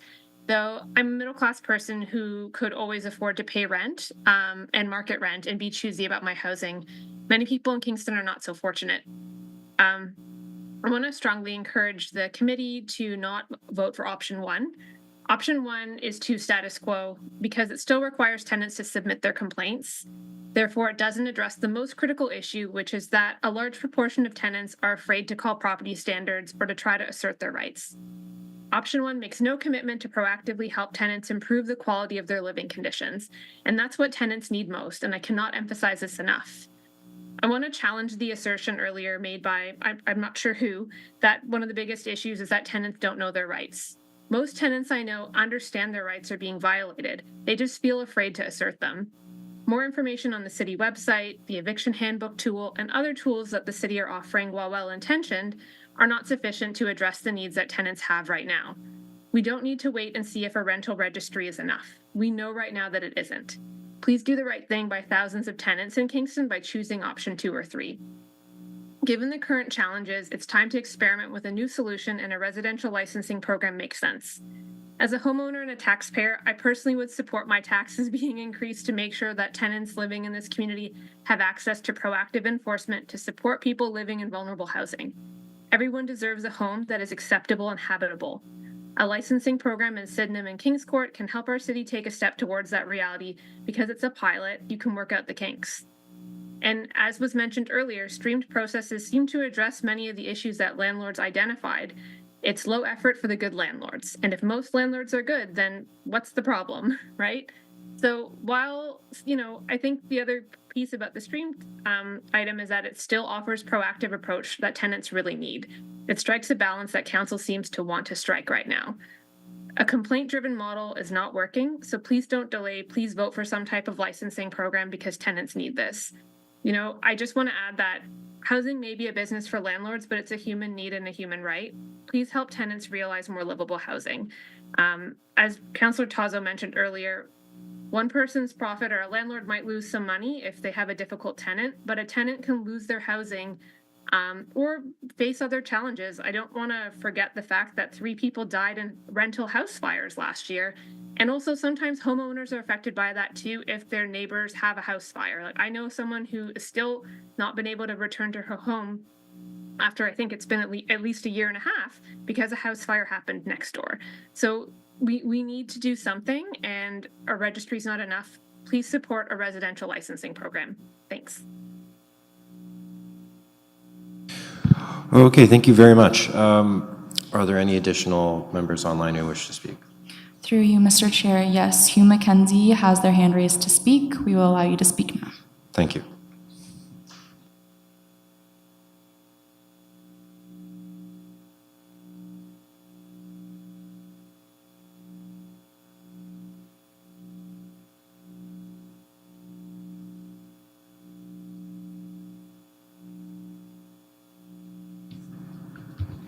Are we experiencing technical issues?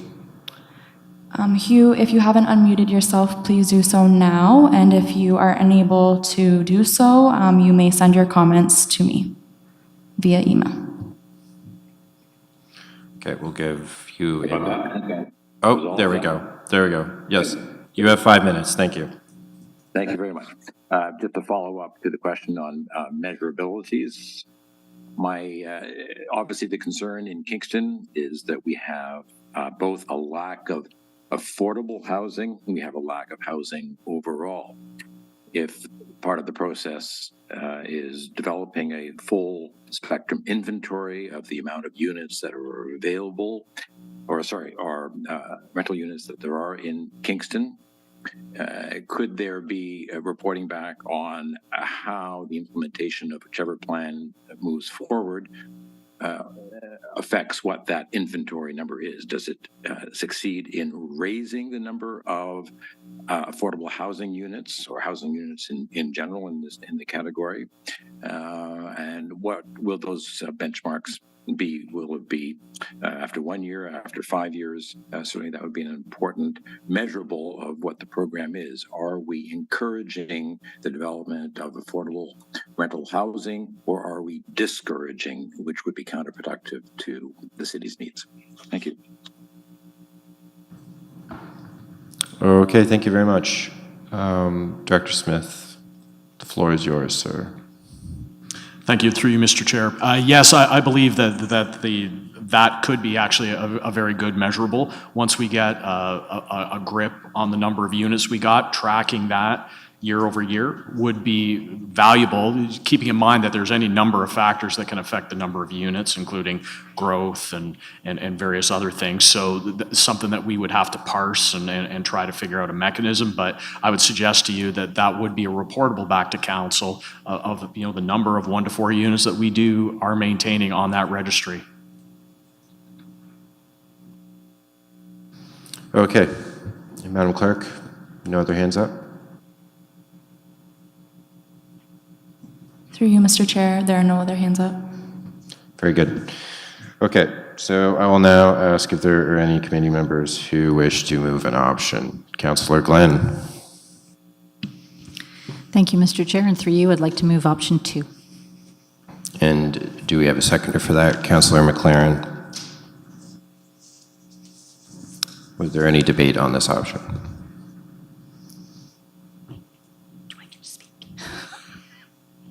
She gets to speak, right? Councillor Glenn, you get to speak. You have time to speak on this, yes. I know you've heard me talk a lot tonight, but I still get a whirl at it. Thank you to everyone who has attended and commented tonight. I think all of us are taking into consideration the many perspectives that have been put forward.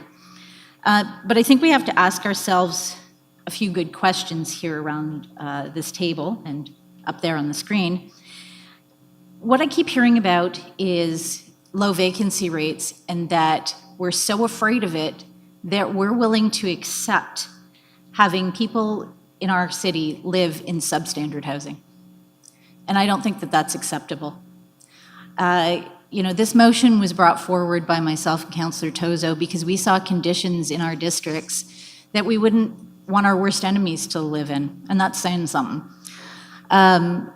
So option 2, as I think Ms. Jaffer put it very well, actually takes action.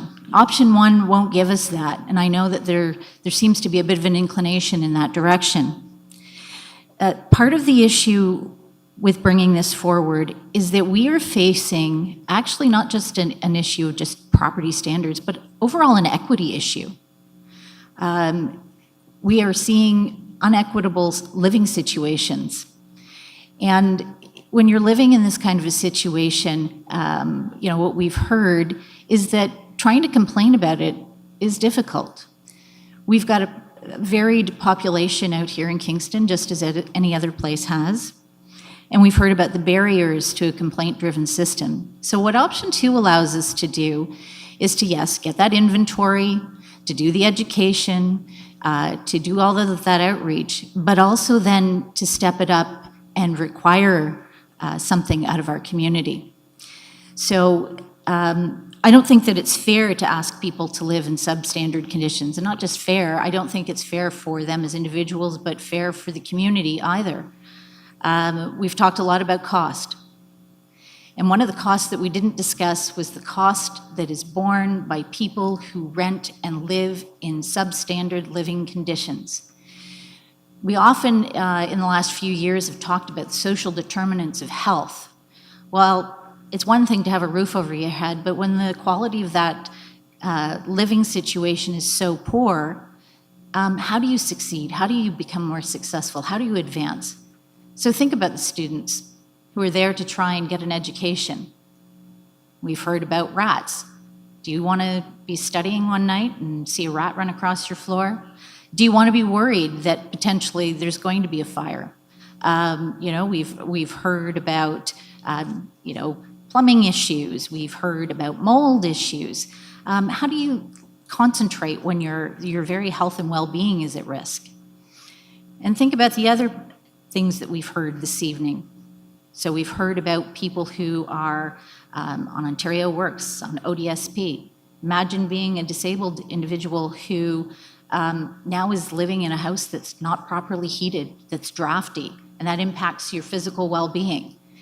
And so what we're saying by not moving the needle is we're okay with that. We're okay with letting people in our community live that way. You'll forgive me for getting emotional. I don't think it's acceptable. It's also been a long evening. So I'm advocating that we embrace option 2. The original motion that was brought before council was to create a pilot. A pilot gives us the opportunity to figure out how we can make this work better. I also like the fact that when we look at what's in option 2, we see in stream 1 that we're asking for property standards and safety self-certification checklists. I think this is a great step forward. It puts it out on the table what the expectations are for a property for the landlord and the tenant. That there'll be an emergency information package. So even the good landlords get the opportunity to work with their tenants and step this up a bit. But for the bad actors, for the people who aren't meeting the standards, apparently I've been talking a very long time, we're going to ensure that something is being done, that they're being held accountable to this. So I'm asking my colleagues to vote for option 2, to not accept the status quo, and to consider that this is a pilot.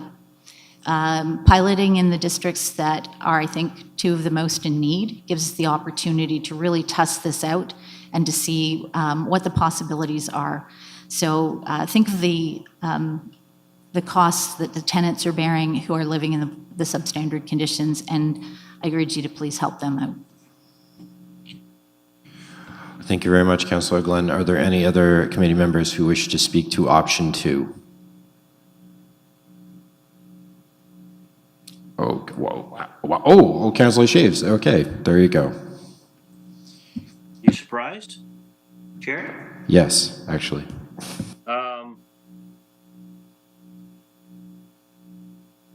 This is a pilot. And what is our goal here? It's to ensure all rental units are safe for the tenants. That is why we're here. Or is it to burden good landlords? Which I don't think that is why we're here. I think we should concentrate on the bad landlords. And option 1 is not the status quo. Director Smith has already stated he can get his extra tools with option 1. Councillor Amos mentioned earlier about taking a sledgehammer to this action that we're concerned with. I'm also concerned about taking a baseball bat to it, which I think at the current time is option 2. Director Curtis also mentioned this is a pilot project, has been mentioned. It's going to be reported back to us how it's been going on and if it's sufficient and efficient. And at that point in time, we can decide we can move forward and upwards. And it was mentioned before, we don't want to be throwing out the baby with the bathwater. So at this point in time, I can't consider option number 2. So I won't be supporting this motion at this time. Thank you. Thank you very much, Councillor. Is there anyone else that wishes to speak to this option? Seeing nothing, I'm going to call the vote. Okay, all in favor of option 2? Okay, and all opposed? Okay, so in opposed are Councillor Hassan, Councillor Shaves, and Councillor Amos. So, Madam Clerk, because that's a tie, that means that's no recommendation, is that correct? And then we go back to the other 2? Okay, so I'm going back to, is there a councillor who wants to put one of the other 2 options on the floor? Councillor Shaves, you have your hand up. I'd like to put forward option 1, please. Okay, option 1 is currently on the floor. Councillor Shaves, would you like to speak to it? I think I've already said my piece. It's been late, so let's carry on. Very good, Councillor Shaves. Okay, Councillor Glenn, I see you look like you have an amendment form.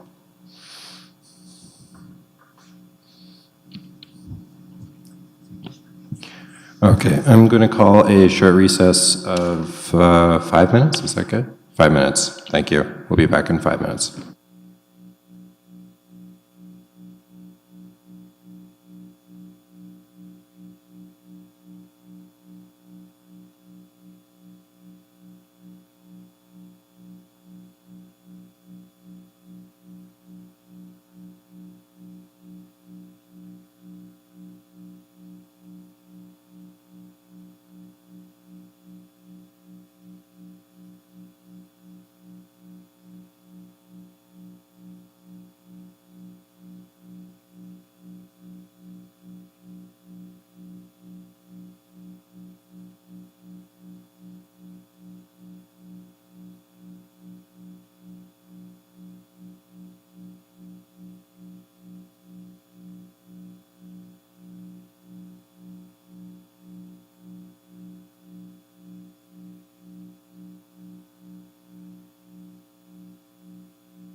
Okay, it's a little earlier than 5 minutes, but it's late. So, Madam Chair, do we have quorum to move forward?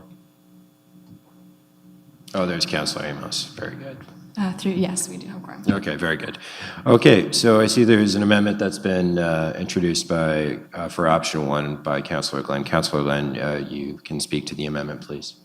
Or I guess I have to read it. Motion to amend, moved by Councilor Glenn and seconded by Councilor McLaren. Okay. That option 1 of the residential rental licensing report be amended to include the following clause. That landlords be required, sorry, can you go back just to the first one for a moment? That landlords be required to complete a property standards and safety self-certification checklist and an emergency information package. Okay. Councilor Glenn. Thank you, and through you, Mr. Chair. So I think as everyone is very clear, I didn't think option 1 went far enough. I put forward this amendment. I think it's a very reasonable ask. What this is about is we're embarking on registering properties, but also on education.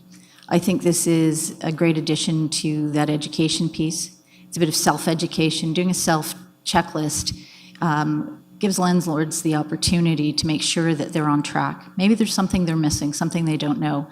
It was one of the parts of option 2 that I thought was particularly strong and relevant. What we've heard is that the landlords have expressed here at this meeting that they are concerned about safety and they are concerned about well-being. So I think this is a very reasonable ask to suggest that they do this checklist, to suggest that they do have an emergency preparedness plan, and that this is also well communicated to the tenants that live in their various buildings. So I'm hopeful that my fellow councillors will see that this is a friendly amendment to this, that it's a positive addition to option 1, and it gets us at least a step closer. So hopefully you'll see the benefit in doing this, and I'll just leave it at that. Thank you, Councilor Glenn. Are there any other committee members who wish to speak to the amendment? The amendment.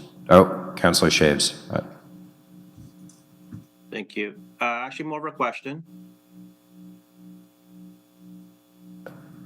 Sorry, Councilor Shaves. A question for staff or a question for whom? Sorry. Probably staff. More directed, probably Director Smith. Does option 1 already give you enough tools to do what you need to do to ensure that rental units will meet standard?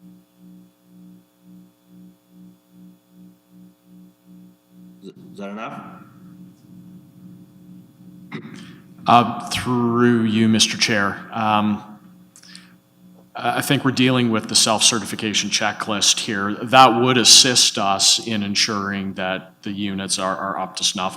There is an example, for instance, the City of London does, and it has a series of things, and the person marks off in compliance or not applicable. So if there's something that's not in compliance, we'd be asking them to certify that and obviously take some steps. So this would be an increase in information that we would have. It would maybe be a conversation opener between us and a landlord to be able to bring the landlord into compliance. I think that it is a positive thing, and to be honest with you, it is contemplated in the report where it had been mentioned under option 1, a declaration of awareness or compliance with applicable law, including building code, fire code, and city bylaws. This is a little more specific, but we had contemplated having the landlord make that kind of statement that my property is meeting the requisite law, bylaws, and there would have to be some education and things like that involved.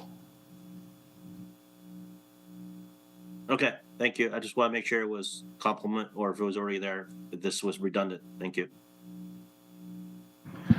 Okay, thank you, Councilor. Councilor Amos, I see you have your hand up. Thank you, Mr. Chair, through you. In reviewing the amendments, the safety package, Director Smith, could you comment a little bit on that?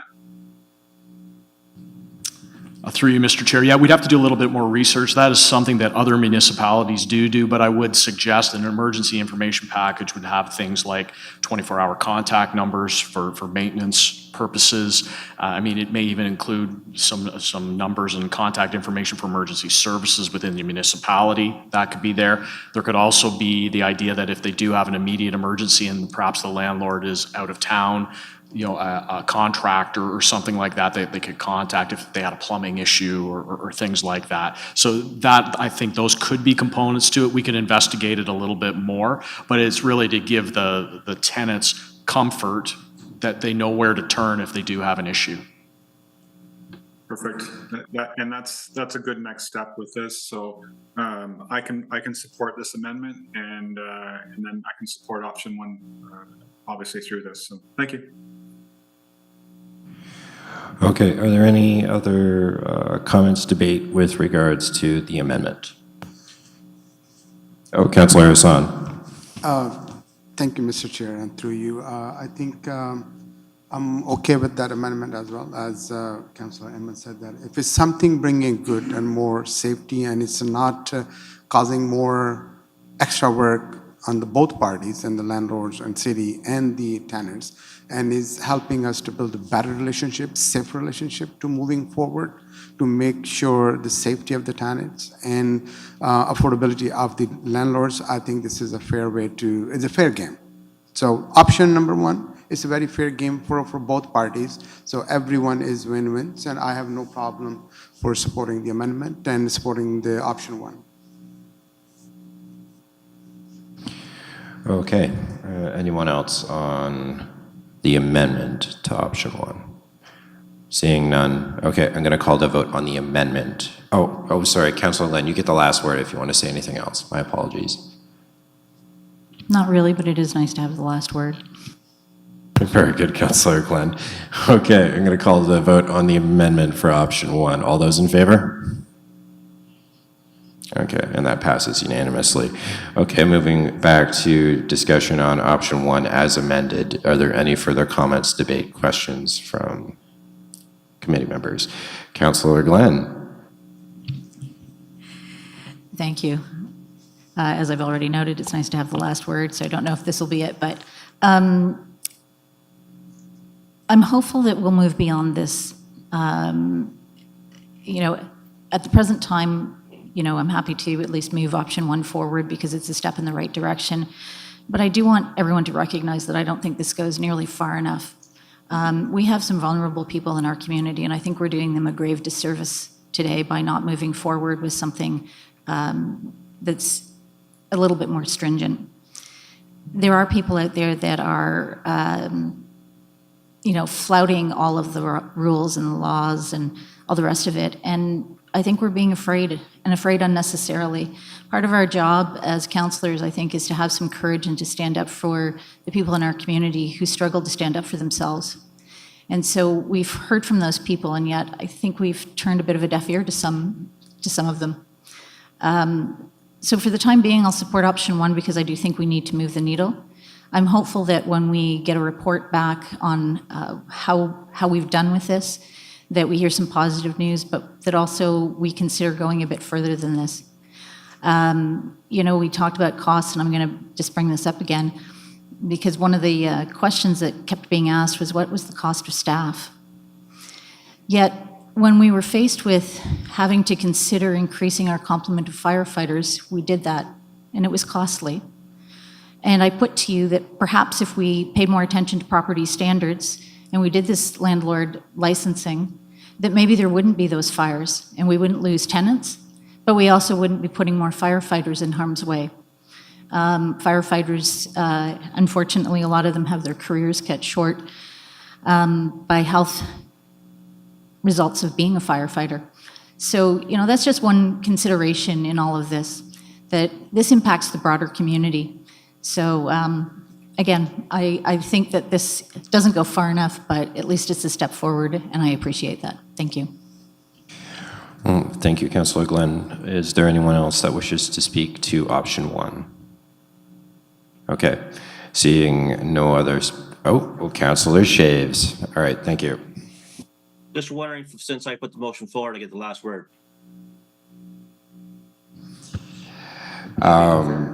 Actually, yeah, you do. So go for it. Thank you, sir. That's all. I just want to say I had the last word, and that I do believe that we are moving forward. Thank you. Thank you, Councillor Shea. That's lovely. Okay, so I'm going to call the vote then on option 1. All those in favor? Okay, all those opposed? And note that Councillor McLaren is opposed, so option 1 passes. Okay, moving on to other business. There are no motions. There are no notices of motions. Are there any other business? Okay. We've got no correspondence. The next meeting of the Administrative Policies Committee is scheduled for Thursday, February 8th, 2024 at 6 p.m. Do I have a mover and seconder to adjourn? Councillor Hassan, Councillor Amos, all those in favor? Unanimous. Thank you. We are adjourned. Please get home safely, everybody. Thank you.